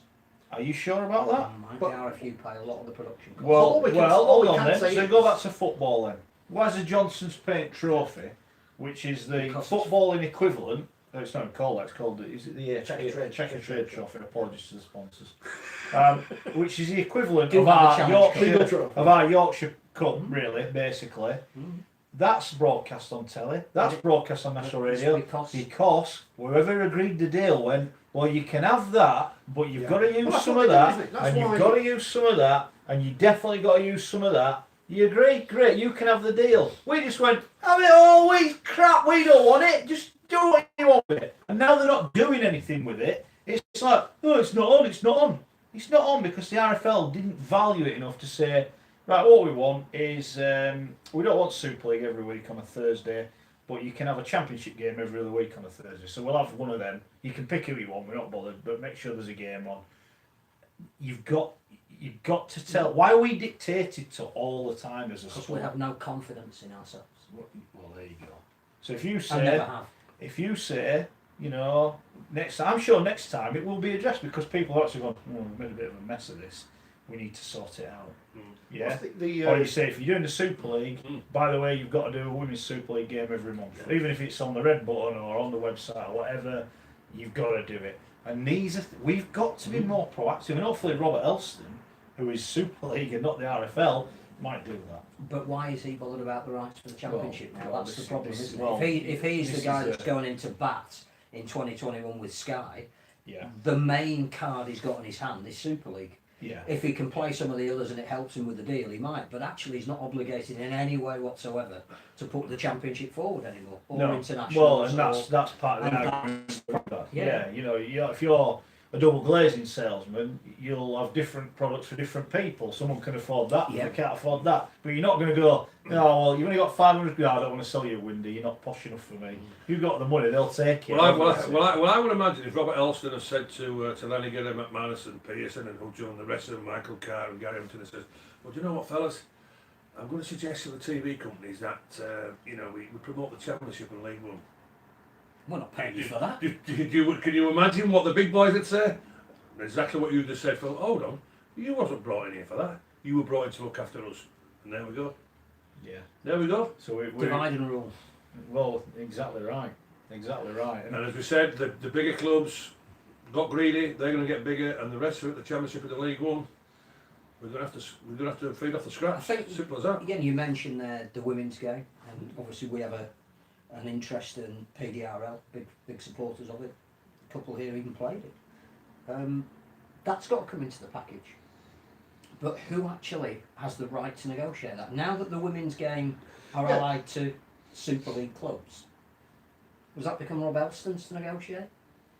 The PDRL is coming under the badge and banner of clubs, some of whom are Super League, but most of them are Super League, some of whom are now outside.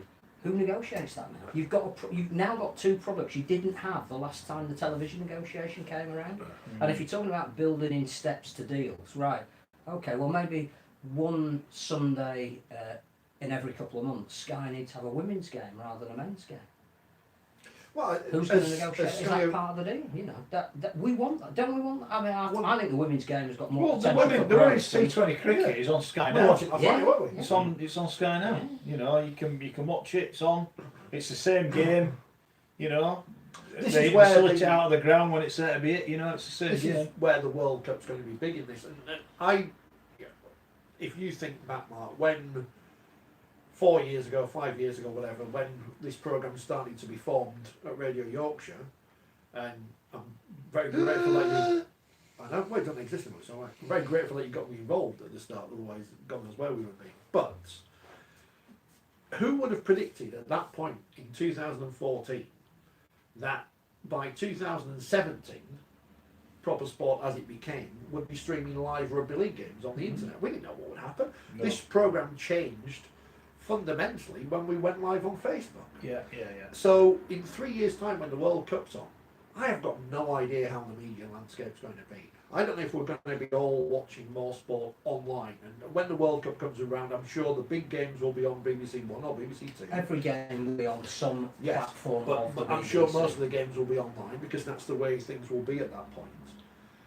I think it's important we get some of the women's games on the main channels because 100%. I think, you know, it sounds like they're going to have double headers, which is great, which is important, because we need to expose people to the sport, and you can expose them by, if they're going to watch a men's game, here's a women's one tagged on, and they'll see it's the same. I also It's the think same. that the wheelchair offers yet another market. That anybody who hasn't seen a wheelchair game yet, I would advise you that you will enjoy every minute of it. That is brutal. It's as brutal as it comes. Well, they're looking at hosting those in arenas rather than sports halls.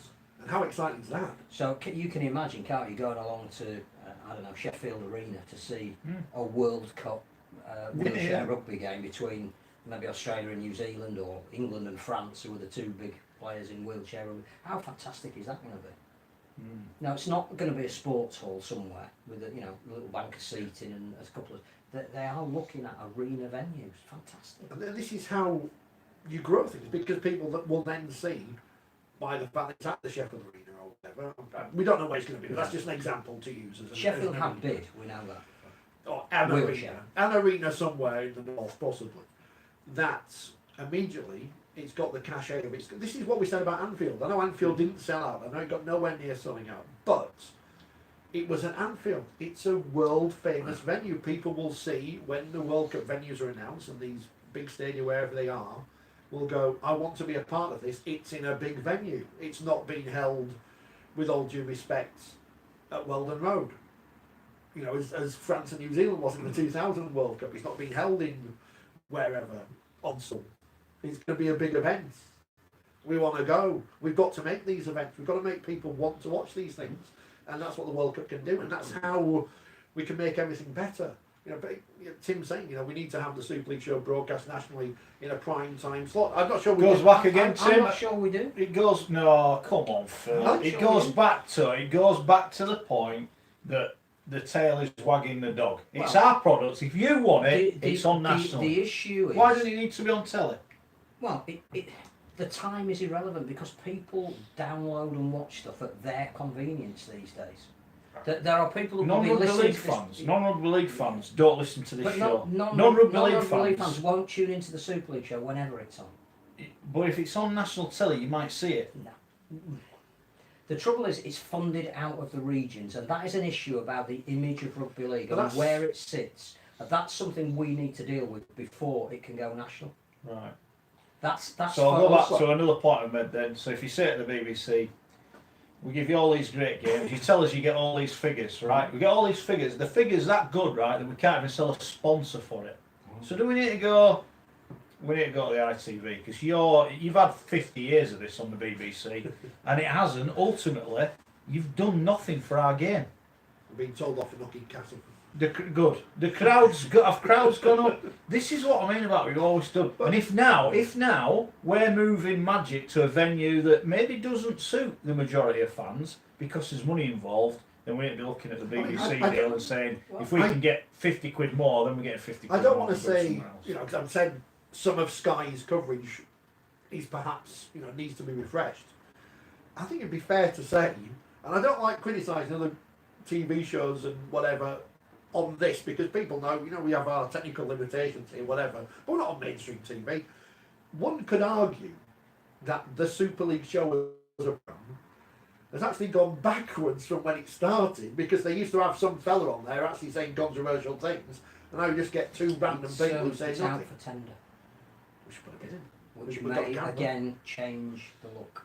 But again, But I it's think still gonna be, ultimately we've got to decide what we want to be as a sport, and I would use Toronto as Well- an example. That we have brought in something that can create interest in the sport outside of a rugby league audience, and as a sport, we haven't yet decided what we want out of Toronto or what we're asking Toronto to be or to do.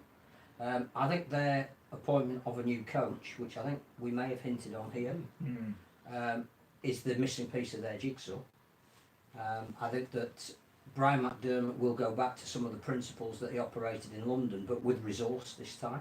I think he'll also give them a mentality of winning the big games when they get to them and a game plan of winning those big games, which they haven't had. But we still haven't decided what we want Toronto to be, and if they got into Super League, what hurdles they would still have to get over. What is the overall development plan for teams that are not part of the Well- traditional areas of the sport? while I'm on this roll then, and talking about things, the Rugby Football League, Super League Europe, whoever is running the game, needs to say to our media partners, us, radio, be it national or local, the local newspapers are obviously having a bad time at the minute, and solidarity with our friends who work at Johnston Press and whatever. Television, all media partners of our sport need to be told the message we want to get out, what that message is, so that we're not just portrayed as thick northern people playing rugby league that are not good enough to play rugby union or whatever. We need to knock on the head the comedy stylings that our sport sometimes has had, and again this goes back to Eddie Waring's days, and we're going back to petitions or whatever, but we still got that image. We've got to knock on the head the nonsense lads banter culture that the players need to behave better on social media because of this. We can't promote a sport where on one of the TV programs we have, one of the key features is an ex-player going out and getting drunk and drinking pints really fast. What kind of image does that send out for our sport? But what do we want to be? We want to be a Where do we see seriously ourselves taken in sport. 5 years' time?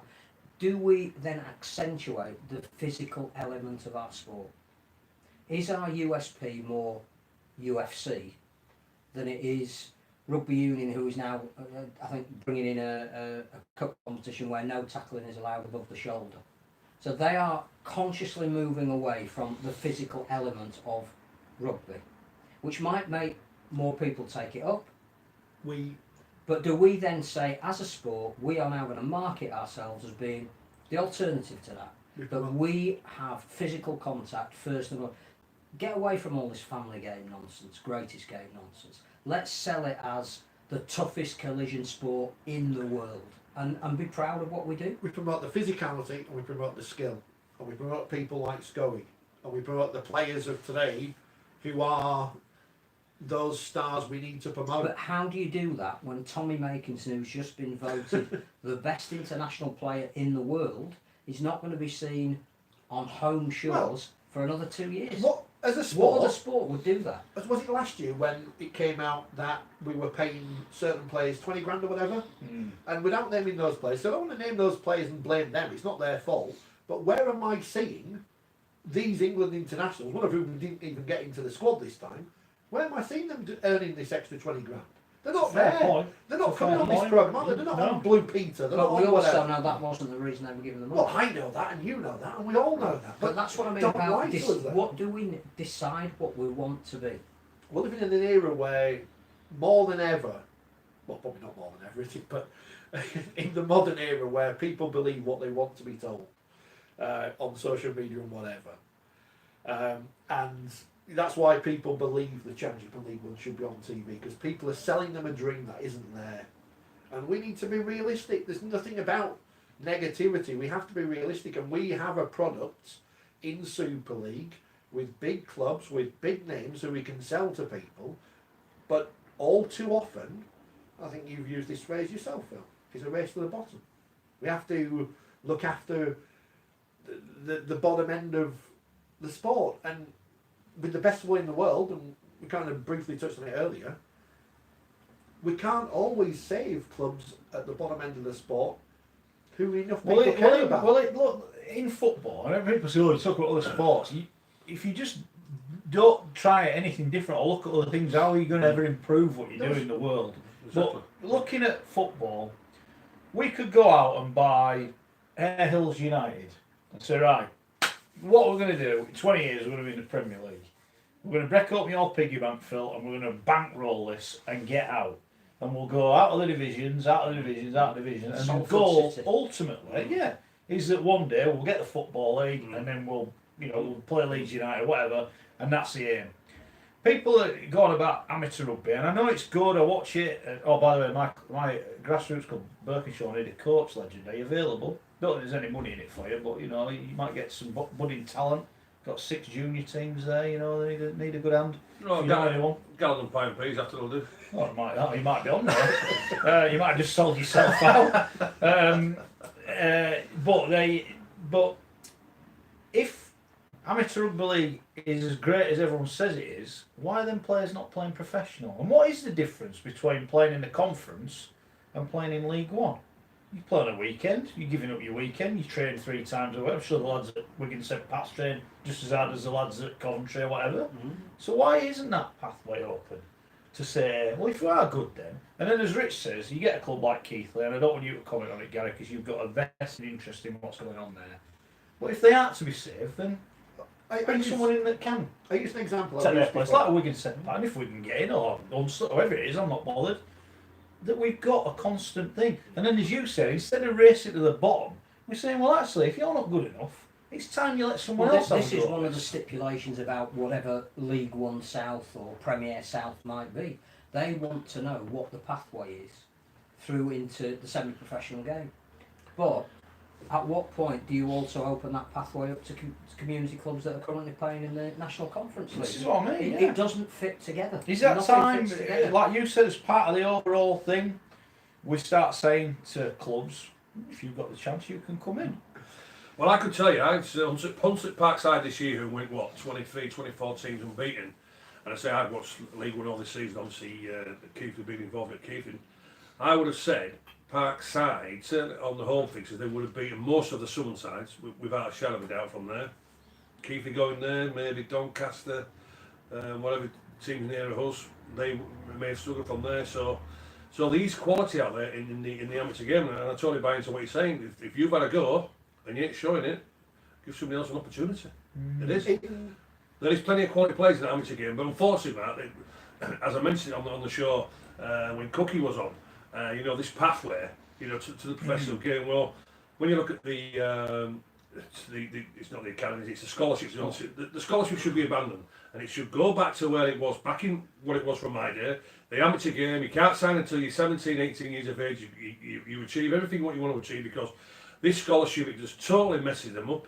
Simply, he does it. He messes them Yeah, up. He messes them up there, and everybody will tell you that. And Tommy Marty said it a hell of a lot, and I think Shaw Long and school form as well, and all this sort of thing. The scholarship has been an absolute disaster. So the pathway has to be thought of different. And Alex Walmsley, I keep mentioning Alex. Alex was told, and they say I went to three clubs as I said before, because he hasn't come through a system. He's too old at 19 years of age. Absolutely ridiculous. So the pathway from becoming a professional player and then building up, becoming a Super League player and an international like Walmsley did, is not there anymore. It's not there because they're not given the opportunity. The pathway is all wrong. It needs changing. Sadly, in whatever sport, clubs die. I was there at the final ever match of Wakefield's Rugby Union Club, who've been established for 100 years or whatever. But when push came to shove in 2002 or whatever it was, 3, 4, and Bradford pulled out their money, ironically, there wasn't the interest there in the city to keep it going. And I can't remember great arguments at Twickenham to keep Wakefield Rugby Union Club alive, despite the fact there were very well-meaning volunteers there and people, lost their Saturday afternoons of fun. Well, the very first team that won the first Northern Union Championship, Manning, Yeah, they switched. became Bradford City. Yeah. Broughton Rangers, who were one of the powerhouses of the sport in the early years. How long have we spoken about getting a presence in Manchester? Broughton Rangers was that presence in Manchester. Yeah. They're not there anymore. Well, when we talk about pathways then, so we mentioned earlier that we're going to see whose season we're going to end already the first week in November, like doing the predictions. Well, we will. Get the betting. We'll get the betting up for the championship. I can't. Has it already come out, has it? Toronto are the 6-4 favourites to win the grand final. Widnes were next at 5-2. Oh, grand final. Hold on. I thought it was promotion straight away. Well, they've got to have a grand final. Grand final. Against who? Top 5 players. What, in the championship? Because God forbid. I thought if you finished it, talking straight promotion. Hang on. So we're having a one-off match where promotion is going to be decided. People's livelihoods are on the line here. What kind of mental stress are we putting them through? Where's the RLW, whatever they got now? Rugby League Writers and Broadcasters, not them. Where's the RLPA? Where are they now?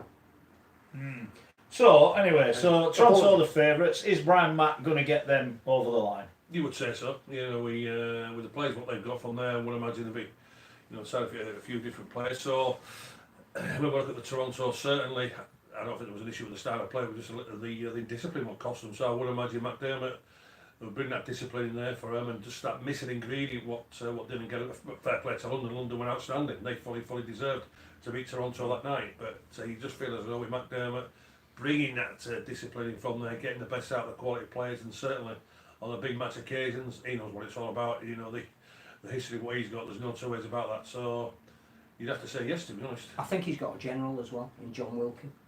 I think he's got a guy that. Where will he play, Wilkin? I don't think it matters. I think what it is Do you think McDermott will say to him, please, John, don't kick the ball? Do you think he'll get away with it? I think he might in League One every so often. No, I'm on about McDermott. No, I think he might get away with kicking it every so often. Do you reckon? Yeah. But I think Joe Mellor's a great signing. Alderson's a great signing. I just think the difference with Wilkin is that he will bring to that dressing room an element of professionalism that will be McDermott's general. So I think they are rightly favoured. You're not going to tell me he's going to play at number 6 for life? I mean, He's going to be the general. if you look at Toronto's squad Just to now, annoy you. this is something that Brian Carney mentioned as well. When he looked at their squad for the £1 million game, the amount of I can't remember if this word, it was his word or Ross Heppenstall's word, but the amount of journeymen in that team, as you said before, the fact that they're now signing players. Wilkin has been there and done that, but somebody else using my sayings. I know. Eh? Likes of Tom Hobson, who are hungry Good players. player, Thomas exactly. Hobson. Yeah. I'll tell you, Thomas Hobson. Well, Ricky Lutelli as well should be a fabulous player in that division. Perhaps They for get him the ball. some players who were paid a lot. Is of money. he? Yeah. Is he still there? The number 6. What's his name? Macron. Yeah. Is he still there? McDermott's got to give him a rattle, hasn't he? He's Where's got Ryan- to give him a rattle. Where's surely. Ryan Briley? Where's Ryan Briley? Right, he's staying Is he staying? at Who the is? moment. Until Ryan Paul Bryan. Rowley gets another club. Who's staying? Ryan Bryan, Oh, is he? Mhm. Oh, right. at the moment, he's back in pre-season. Yeah, training. 17 agent tweet. So hold on, fella. So I just thought it was straight promotion from there. So is it top? Top 5, same as Super League. Yeah, so Toronto 6-4 to win the grand final, Widnes 5-2, Toulouse 6-1, Bradford 8-1, Fev 12, Halifax 16-1. Oh, I'm going to have more money on Halifax. than York Fev, sure. 20, Lee 25, Barrow hundreds, Batley hundreds, Dewsbury Sheffield hundreds, Rochdale 250. Interestingly, Swinton suspended betting. So What does that mean? So either- Somebody's had a, so either somebody's had a grand someone's just had $500,000 on Swinton. Well, I'll tell you what. I'll tell you what. They've been kicked out. I'm not Do you sure which. know who will give that a league a rattle next year? York. No You two think? ways about it. Oh, without a doubt. They'll make the home games a What about fortress. Halifax?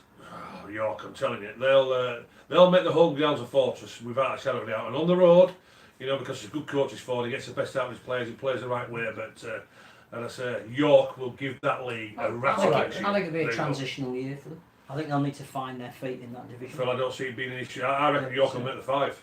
All right, go on then. Who would be a 5B then? Yeah, obviously you got Toronto, you look at Widnes. What about Widnes? Why are Widnes going to be a shoe-in? Kieran Purtle, good coach. I'm not saying he's not a A good lot coach. of good young players that they managed to retain. Hungry players. Yeah. Players that they bought through their system. They need some tough asses Yeah, in League I can One. see him getting in the top Championship. 5. I don't think I wouldn't have him second, but I can see him in the 5. Yeah, I'll go Toronto, Toulouse, Widnes, York, Halifax. My top 5. So no Bradford, No Bradford. No. no Featherstone. No. Too much disruption in How, Featherstone. how can Fev be a shorter No. price than Halifax when they might not have a coach? Well, Well, who are they going to get? Coach now, and the players, they're all back in Paul pre-season Rowland. training. It's a right mess. Paul It's Rowley. left it in the right get mess. John Nothing. Street out back. Paul Rowley. Sean Wayne. Sean Wayne. Paul Rowley. Any other coach you can... Your man from Keighley. Lingard. Yeah. Yeah. The Barrow fella. Paul Cleary. signing him 2 years in. I just don't signed know 2 the years, names of hasn't he? people. He's just signed as Cleary. He did a good job with Paul Cleary. Don't worry about that. He would. There you go. So that's my top 5 anyway. But Leon York, Price. That's Mark Campbell. York will give that a real rattle next year, without a shadow of a doubt. They will. Toulouse. Making good signings. Experience from last year will be in their favour. Yeah, I think 6 to 1's a decent price. What, to win the grand final? Yeah, I do. I think it's a good price. Witness are there on name alone, aren't they? That's the... Yeah, I Let's think face that it, the- price is ridiculous. I think the price, but I'd have him in the 5. I think. Oh, yeah, in the that's top it, 5. Oh, you're talking about the top 5, aren't we? That's what you're on about, aren't we? Yeah. Yeah. But Who mark would my you words. have, Phil? Who would you miss out then on that? I think you would have Toronto, Toulouse, Widnes, Halifax would be 4 of the 5. I think the 5th position is really interesting and open. I think that there is good. The good thing by dropping it to 5 is I think that keeps a lot more teams in that division interested. The problem last year with everybody saying the championship was the best it's been, it was 2 championships, and the teams in the bottom half were never going to challenge to be No. in the top. I do think it's a rebuilding year for Lee. I do think it's a finding your feet year for York. I think Bradford won't try and run before they can walk. I'd be surprised. You sure? Yeah, I think if they can consolidate themselves as a championship team, almost double their attendance by being in that division, I think that they would be happy. They're a team that could well finish 5th, I think, and be in the playoffs. But establishing yourself and not being worried about the bottom end of the table is the first priority. Well, the Bulls have a massive advantage then because they get an extra home fixture at the Summer Bash. Or the Spring Bash. I put out a poll That can't earlier. be true. 75% of people said that Blackpool's better than Bradford. Well, I mean, God, I in knew fair- Bradford were bad, but I didn't realise they were that I mean, bad. in fairness, there's all those tap machines and arcades in Mark, Bradford. how can you complain about that? What? Blackpool's far better than Bradford. got donkeys, not just playing for the Bulls. Hey, how can you complain at that? Tower, what's Tower in, what's in Bradford? I can go paying. Where would you rather go for a night out, Blackpool or Bradford? I mean, in fairness, you live there, so it'd be easier for I you live to in get along. Bradford. I haven't been to Bradford for years, so they're asking the wrong person. What You can't be going to what do our I got to Belle Isle more than I got to Bradford. That's how bad Bradford is. That's a bit harsh.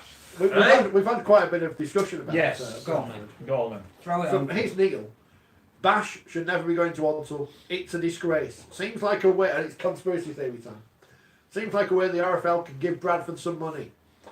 It should be a neutral venue. If this isn't possible, then York, a vibrant city whose team is on the up. Yeah.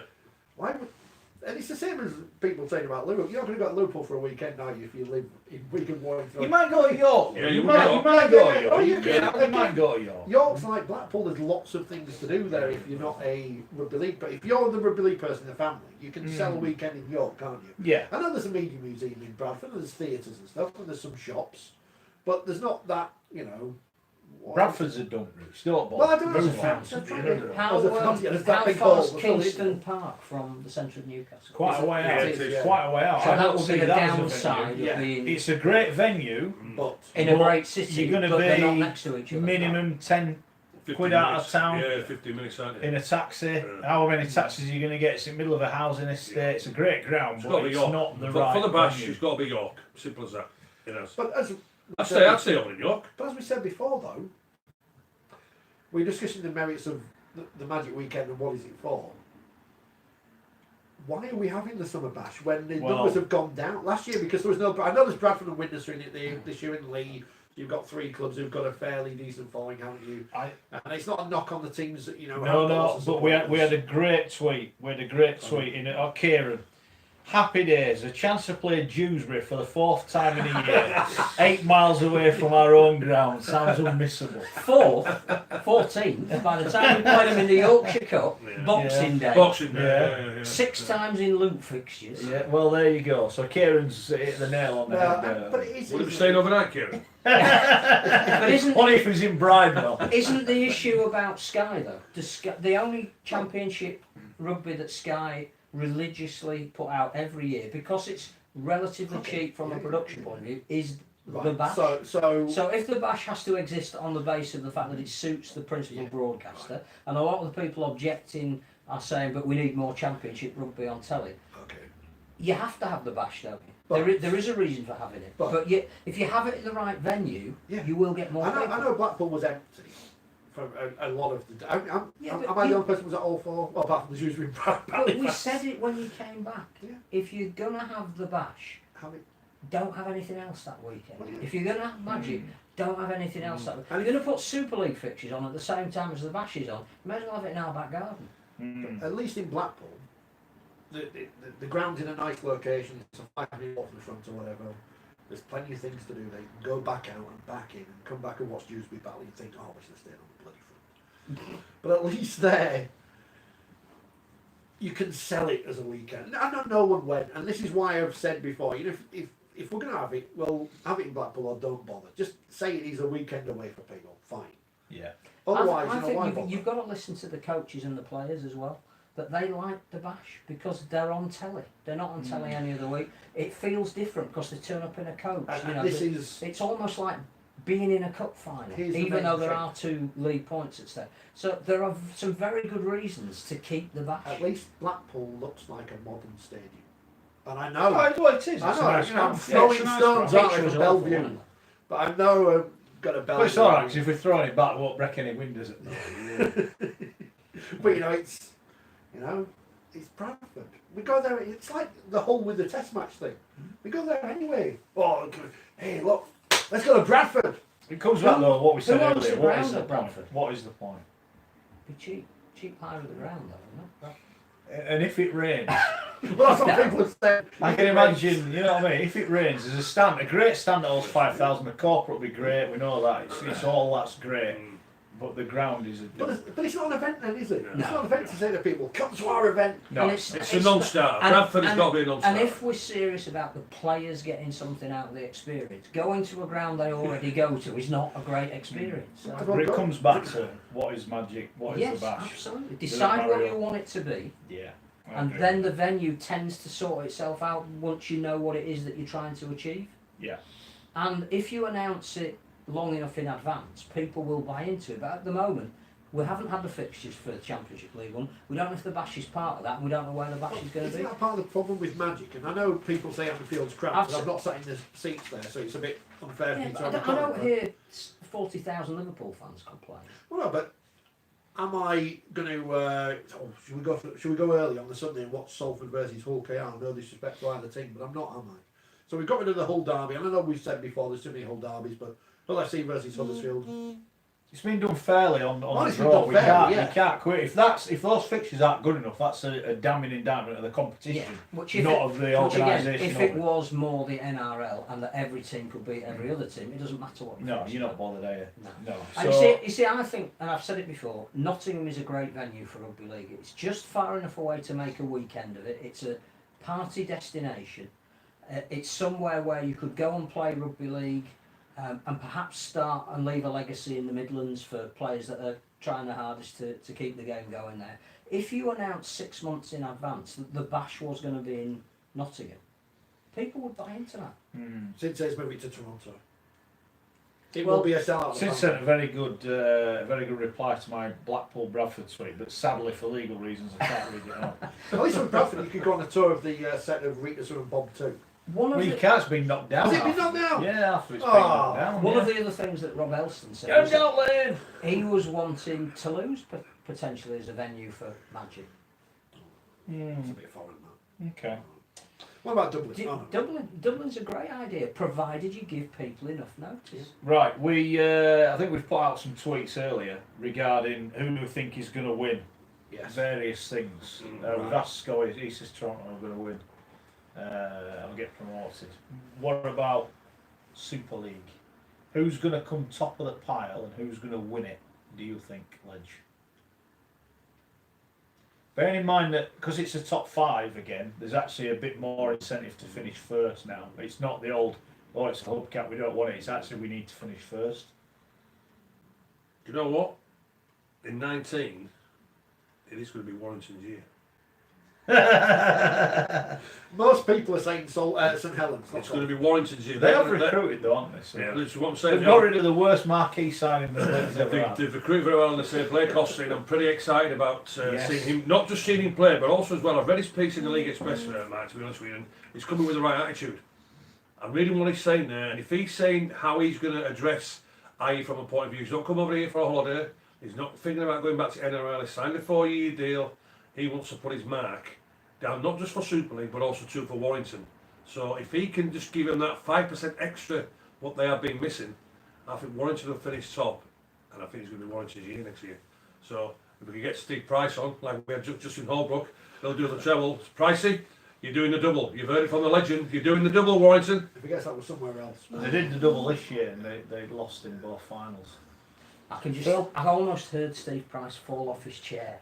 He's not punching the air. He's gone off, but God's sake! All the Warrington fans are doing Cancel saying, pre-season training.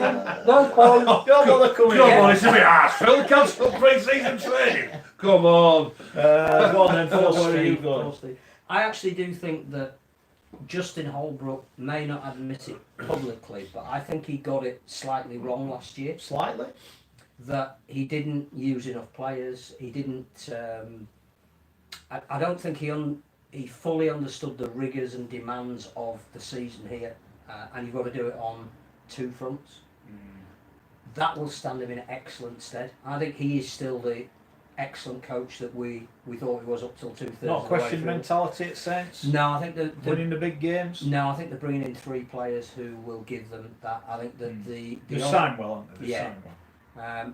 And they've signed a couple of really good youngsters as well, who I think will come along in the midst of time. Alex Walmsley potentially coming back is huge for them as well, because what we forget is that he didn't play at all last year, to all intents and purposes. And I think the fact that they will be really hurting that they didn't even make the grand final, that they didn't even make the Challenge Cup final, that they were told from the outside that they disrespected the League Leaders Shield by not celebrating that. If you need fire in your pre-season, that's it. And I think that there was a lot of focus on Ben Barber, who was brilliant for 7/8 of the season. But I think what they've now got is a deeper squad without an absolute superstar in it, and that will work for them. So Okay. I think that I'm going to go Saints. Yeah. All right, Rich. I think Saints. I want to say Warrington, but they always lose. But as I said a few weeks ago, I think the big outsiders would be the Cowboys. Because they've won their first piece of silverware this year. They brought in the man you threw across the room. Sam Tompkins, he's there, the rectum of, what's rectum in French? Do we know? Or Catalan. They've got a big game Derriere. coming up in Barcelona. I think it's going to be a big year for the Catalans. Watch them all fall apart. What about Matty Smith? Good sign. Experience. Fresh. Didn't play much last year. Take over. Is he an upgrade on Drinkwater or not? And Siri, there's a question. You can answer that. You're a world quality halfback. Who would you rather pick, Drinkwater or Smith at this time? Drinkwater. Is Matty Smith not? He's a good player. Good I player. mean, when Wigan got to the grand final of the year, he was I think it was single-handedly on his back. Well, I've read Matty Smith's piece again in the League Express. He wants to bring that winning mentality, you know. But I don't think it's all about the winning mentality. It's just that lacking that bit of quality. And if I'm honest with you, Drinkwater would bring that extra quality to me than what Matty Smith would do. Kenny Edwards not coming back. Is he not? Big loss. Rumoured to be going to Manly. Is he? Well, that's a big loss. But Matt Whitley is a good sign. He's not Kenny Edwards though. No. And that's not a disrespect, because I said last year I was amazed no one took Whitley. He's a very good back rower, but he's Same as not a Alderson. destructive. Yeah. He's not a destructive. Kenny Well, that's a big Edwards. loss, and it's Kenny Edwards. He's a massive flop. I'm It's just not just starting sure out. consistently they can do it. I think they can make it 5. I think the 5 works for them. Yeah, okay. Go on then. Well, Sorry. no, I'm just thinking of the right outsider. I think with Wigan's changes, Leeds are obviously going to be better than they were last year. No one's mentioned Castleford. Well, Castleford, the biggest signing Castleford have made this winter is Rhiannon Marshall, and she's not Yes. playing Super League. You can No. do a Super League. Can I- Can can she I- not play? Well, I don't know. Can I just mention it and say with Catalan, just with the Matty Smith situation, when it's time for St Helens, can you remember the sort of style St Helens play? It was all a matter of like the Wigan philosophy, you know, playing behind, and Matty was waiting till the last tackle to create something from a kicking game. He's got to get himself more involved, you know, with the ball in hand, and instead of waiting for things to happen, he's got to make things happen. He can't just keep waiting for the last tackle and just play on field position and hope he play off back of mistakes. But can he Yeah. allow Tony Hugo to do that and Sam Tompkins to do that? Yeah, Maybe he that's can just. my. Is so- he going to be that? I think he will I just don't with want the to use the brains word behind boring. the That's operation. really horrible. No. But the steadying hand. that He just needs to says, get them where "Right, they need lads, to be. Yeah. Just let's get down. I don't think I think if the Catalans play ball in rugby league, that'll stifle him. What's I that? think Will, no, though? he's just the one who keeps Gets them to where they hand need on to the- be. Speaking of Castleford, John Wells, erstwhile TV personality and director of rugby. Has he As- emailed it Well, no, but he's released a statement. saying As it stands, this is the story on the Castleford Tigers website. The Tigers have yet to recruit in the offices, which of course is a lie, as we just mentioned. Alan Marshall's a big sign. It's a big sign to leave late. She was the crucial player in that grand final. England international. The signings of Liam and Peter, that's as in Matatio Watts, were considered and thought out, says John Wells, and the club paid significant transfer fees to do our business.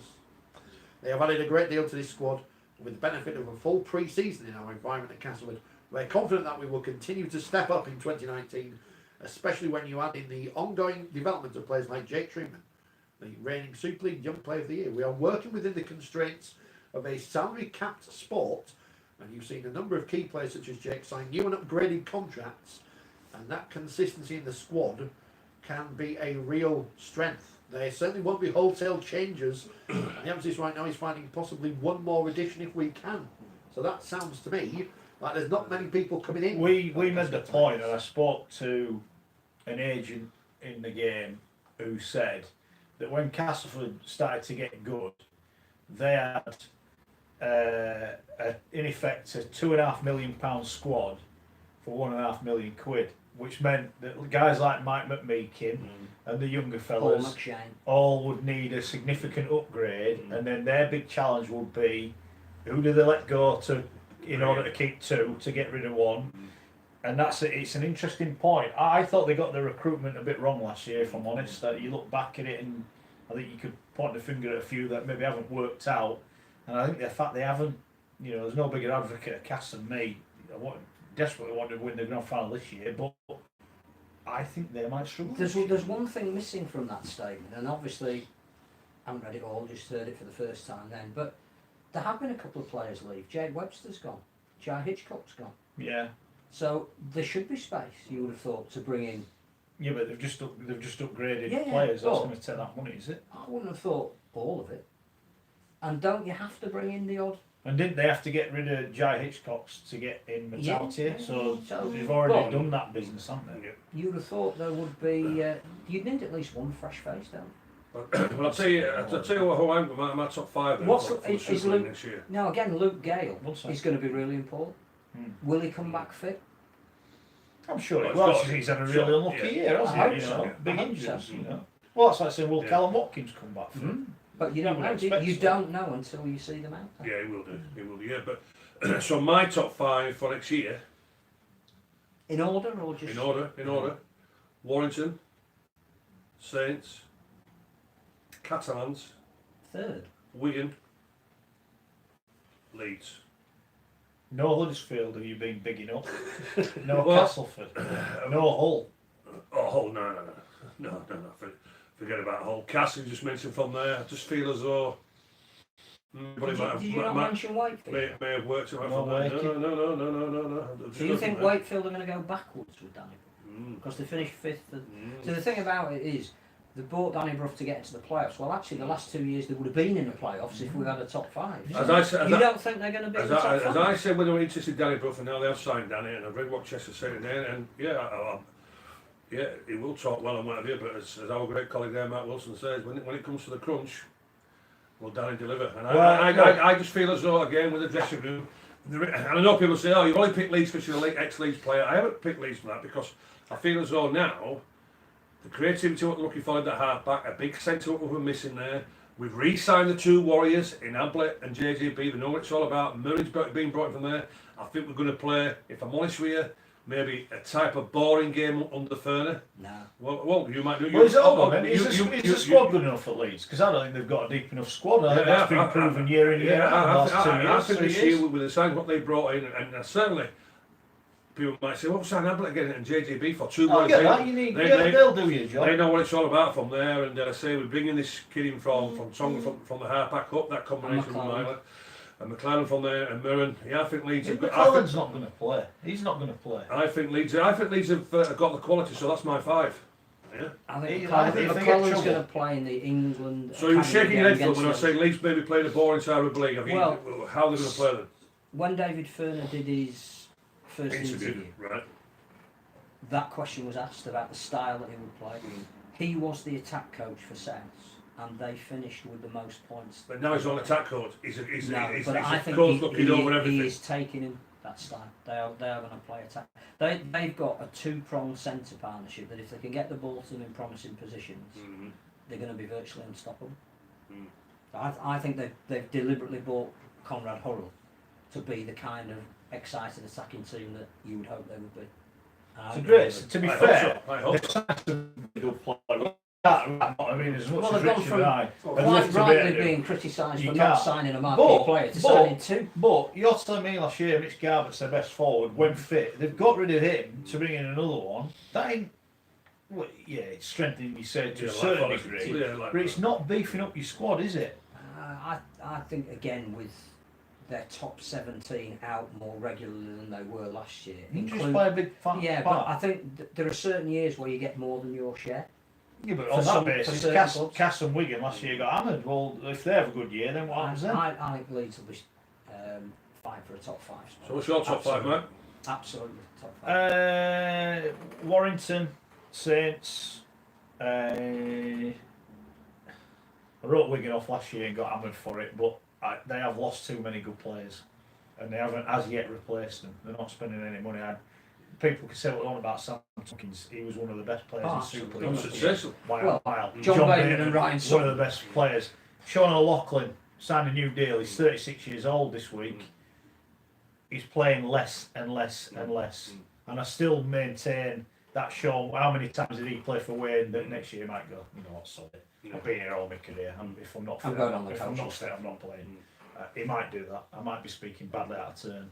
I just think if you take him, Bateman and Tompkins out, that is too much. So they're not making the 5. They don't make the 5 for me. Right. So you've got Warrington Cue all Saints. the, you don't like Wigan. So you've got Warrington Saints.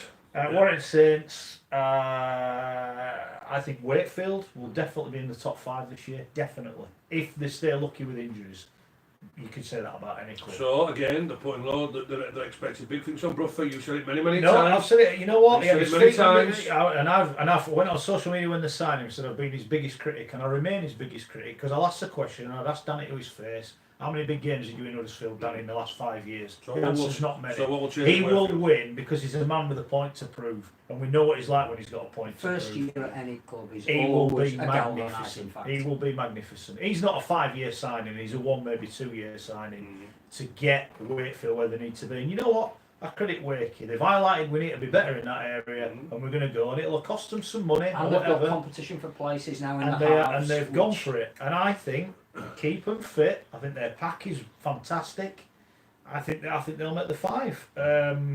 I think the other 2 places are only 2 of 6. I honestly wouldn't like to say. The worry I for worry me about is Cass. Hull. I worry about about Cass. Hull. I've said, someone asked me who do you think's going to win. It's mentioned all. I went, oh, no chance. I think they'll be in the bottom 4 all. I just think, and people go, they had a lot of injuries. Yeah, they did. Yeah. So what? Yeah, they were rubbish. Like, you don't lose 11 games. You've got to change the style of play, Hull. That's for sure. Yeah. You've not mentioned They've got to Salford. do. Salford, I think, will be in the bottom 2. Well, Because they're going to be Even another with one. Jackson Hastings. No, they'll have a great side. But again, No depth. no depth. Will be a great side. I mean, it's a good side, not I a great mean, side. you know, they've got some Louis and I'm not being rude. Louis and Hastings will probably get in majority of Super League teams. You know, they're good players. But whereas I thought last year when they brought them in, they were running out of bodies. I mean, there were 2 masterstrokes bringing the Lussick and who is it in Hastings. But I think short term it works. I think long term it doesn't. So who's your bottom then? You've got It's you're going left to be with Hull KR. London and I think it'd be London and We've not and mentioned Salford. London. You know, Supposedly London. announcing a signing tomorrow. Yeah, they need to spend some money. I hope they don't go down, but they're going to be right in the mix. Let's be fair. You know, they're the new boys in town. It's going to be a struggle. We know how it works, but I hope they can. You know, I hope they get off to a good start and pick up some wins. But they're going to have to do some business. We're doing it now. The teams could be different in 2 months. You know, we don't know. We'll go back. We'll do it again next week. Yeah, but my point. But so they're my bottom. They've been my bottom. So I think Hull KR are actually recruiting I think pretty they are. well. I think Hull KR. Well, I'll tell you what. Hull KR will finish above Hull in the Super League, in my opinion, this year. It wouldn't be surprised. Can we have I that as a think they double? Hull to finish above Hull FC and Wakefield to finish above Cats. You know what? If you offered me that now, I would take that. And you know how passionate I am about it. I wanted Cass to win it last year. I just look at the lack of recruitment, and it's that ability to win the big game. See, You mentioned it. Saints have gone out and got some Yeah. big players. I No. don't mind the lack of recruitment if you're building on the year before. But Cass actually didn't build on the year before last year. Now they had some very key injuries that hopefully those players will be Yeah, out but they there still for got the- themselves into contention and still didn't win when they had to win. Mm. Now So- they were so- down on troops, but even the So how players do you themselves, change that mentality even the players if you're not themselves- changing the players? even the players themselves said to him, "We don't know how to win big games." That was what the word was. And Daryl Powell went, "We need to change our mentality." But how do you change your mentality if you don't change some of the players? But have I just heard Mark Wilson, Richard Shawright say, wait for the finish above Cass next season? Yeah, I've said that for weeks. Well, you're bonkers. You're Well, both no, bonkers. why not? You're both I'm not saying they bonkers. don't both make the 5, by the way. Castleford will finish above Wakefield. What about Huddersfield? No one's mentioned them. Just again, it's a squad depth thing.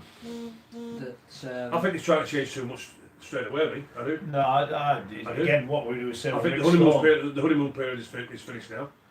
And let Still- let they'll Bruffy go, let Bruffy go, Marmo. they'll be fitter. You know what? Can I let you know a little secret? You know, it's my understanding that they let Bruffy go because all the players didn't want to play with him. That is my Well, understanding. that's been the case for 2 years, hasn't it? Well, therefore the coach has said, right, what Oh, needs right. to change? It's changing. And I think if Ikehihifo stays, which I know that there was an economic imperative for them to Moving move him on. If nobody will come in for him and match what he's on at the moment and he stays, then you have to then build your pack around him. But I think they'll be fitter, they'll be harder to break down because defensively I think that is exactly what Wolford will be working on throughout the entire... My worry is, you know, injuries you cannot legislate for, but you've got to have a depth of squad. I think there's a big gap still between some of the very talented kids that they're bringing through and them being long-term Super League players. My worry for Huddersfield more than any other club, except maybe Salford, would be 3 or 4 injuries to some of your big name players and there is nobody else to bring in. So who's your top 5, Phil? again, you can't look past Warrington and Saints. I think Wakefield will be in there because I don't see their standards dropping. I only see them getting higher, and they were fifth for the last 2 years. Yeah. I think Leeds will be knocking on the door. Catalans? Yeah, possibly. My worry is Wigan, because every year we go, well, of course, this will be the year that Wigan will finish sixth, and Jake Shorrocks will get the number 6 shirt and have the wow of a season. I don't know. My worry for Wigan this year more than other years is I just don't know how the Adrian Lamb thing's going to work in the knowledge that Sean Edwards is coming the following year. You've mentioned it without mentioning it about Wigan. You talk about attitude. Sean Wayne could have gone in the academy, the under-16s, and go, right lads, I'm picking a team on Friday. These are who we're playing, and you would be guaranteed a level of performance, whether it's the under-16, the under-19, or the first teamer. I think we underestimate, or we don't respect enough what Wayne did for that club. I think now he's gone. I think that we mentioned Tompkins and Bateman. Wayne's gone. I think this year for Wigan it's a confusion year, isn't it? It's a confusion year. It is. Nobody knows how it's going to work out because of the big dilemma. Adrian Lamb, if he does the treble, he gets the sack. Replaced by but what if he goes the other way and you lose a couple early on and you go in and there's a bit of a you're not doing it, he goes, well hang on, you're not going to be in it. You've got to factor in for Wigan the World Cup Challenge, which again we all know takes, it's massive, and they're playing an incredibly good Roosters team. Not that you ever get a bad. The bonus is it's at home, I guess. Yes, but Trent Robinson will play that game the respect. They're coming to win, aren't they? Yeah, and they'll bring in all his big name players that are available. So, but that's something that you've got to prepare for, and you've got to come down from and build up again. So I think the year Wigan won the World Club Challenge, they never kicked on and won anything else that year. Could be the same.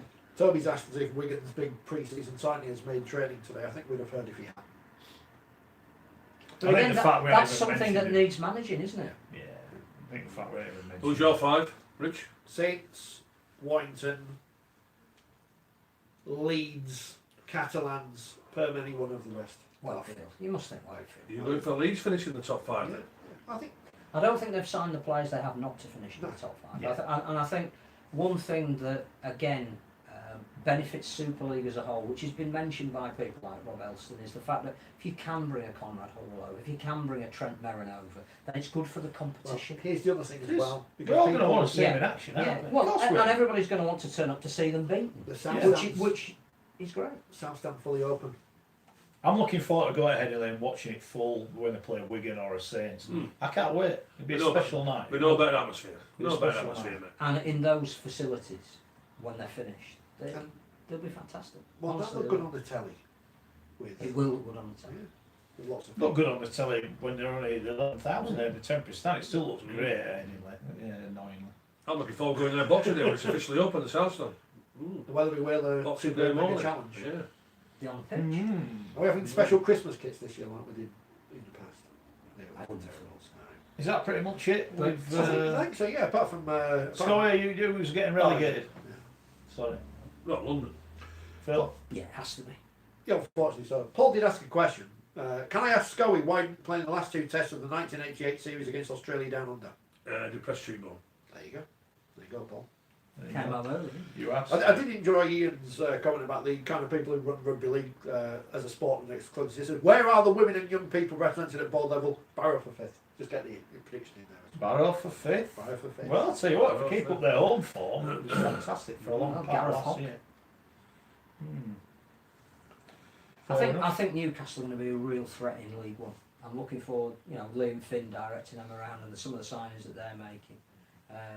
Missy Talapapa, probably. Yes. Will they for Newcastle, that's a big sign. Will they be distracted by the 1895 Cup though, and the chance of getting to Wembley? And hosting the Bash. Are they not in it? Are they not allowed in it? We'll see. Excitement. Oh, I'm looking forward to it. Positivity. Exactly. But the season hasn't finished yet. No. We've got the Australian schoolboys coming over. Someone did ask if there's anyone we need to look out for in that series from Australia. Well, I think they've named their squad today, so I'll have a look for see if there's any some Australians. sons of famous players. How come the schoolboys want to come over? The Kangaroos don't want to come over. They're not I'll scared. tell you. They're not scared. You're scared, Big Mal. Scared. You're scared, Big Mal. You're scared. You might have thrown like a ragdollers at 18, but you won't do it now, I'll tell you, lad. You won't do it now, you're scared. Come and get your cheese. I'm sure that's a euphemism for something. Come and get your cheese. When Big we mouth. said no more comedy in rugby league, we didn't mean this programme wearing exemplessly. Someone's made. I don't know who's made this. Whoever's made this, thank you. I don't know what this programme has become. 4 years ago, we didn't know we'd be streaming rugby league. We didn't know what this programme would become, and now it's become a programme where we've got a desk and Subbuteo Rugby. And people do want us to play And a Subbuteo Rugby. trophy. You know what? I think that's what we might have to do for the Christmas special.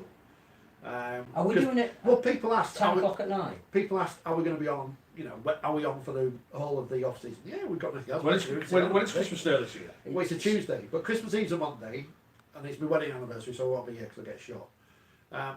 So we need to But record a we could Christmas record special. it. But are we doing it after 10 o'clock? It's going to be like the Derek and Clive version of. I don't think we can use 2021. those words that Derek and Clive use. I mean, we'd like to, about many people involved. Should we do it drunk? Yeah, I think so. So is that we're going Yeah, to shit, record your wedding's anniversary, Christmas Eve. What made you get married on Christmas Eve? Won't forget it. The wife, probably. I don't- Ella, if you're listening. You must have had more than two blue wickets to get married on Christmas Eve. No, You you are wouldn't have bonkers. made it. You would are you? bonkers. You'd have more than two. And wouldn't have we made won't it. be here on New Year's Eve either, but now we should record a Subbuteo Rugby match and put that out as one of our Christmas specials. What of our live sports offering? Yeah, we'll have a Like live stream. we'll have a review of the year. Well, we got binned off from that job. We got binned off from that job.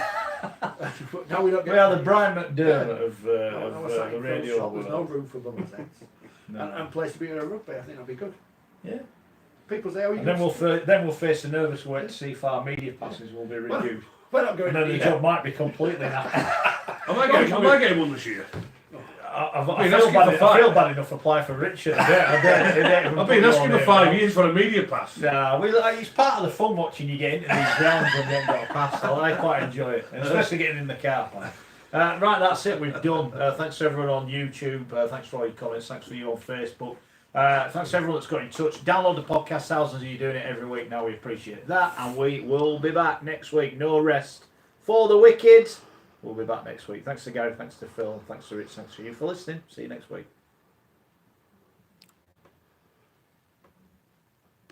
Here we have the police squad moment where we don't do anything on YouTube, just in case it's still on.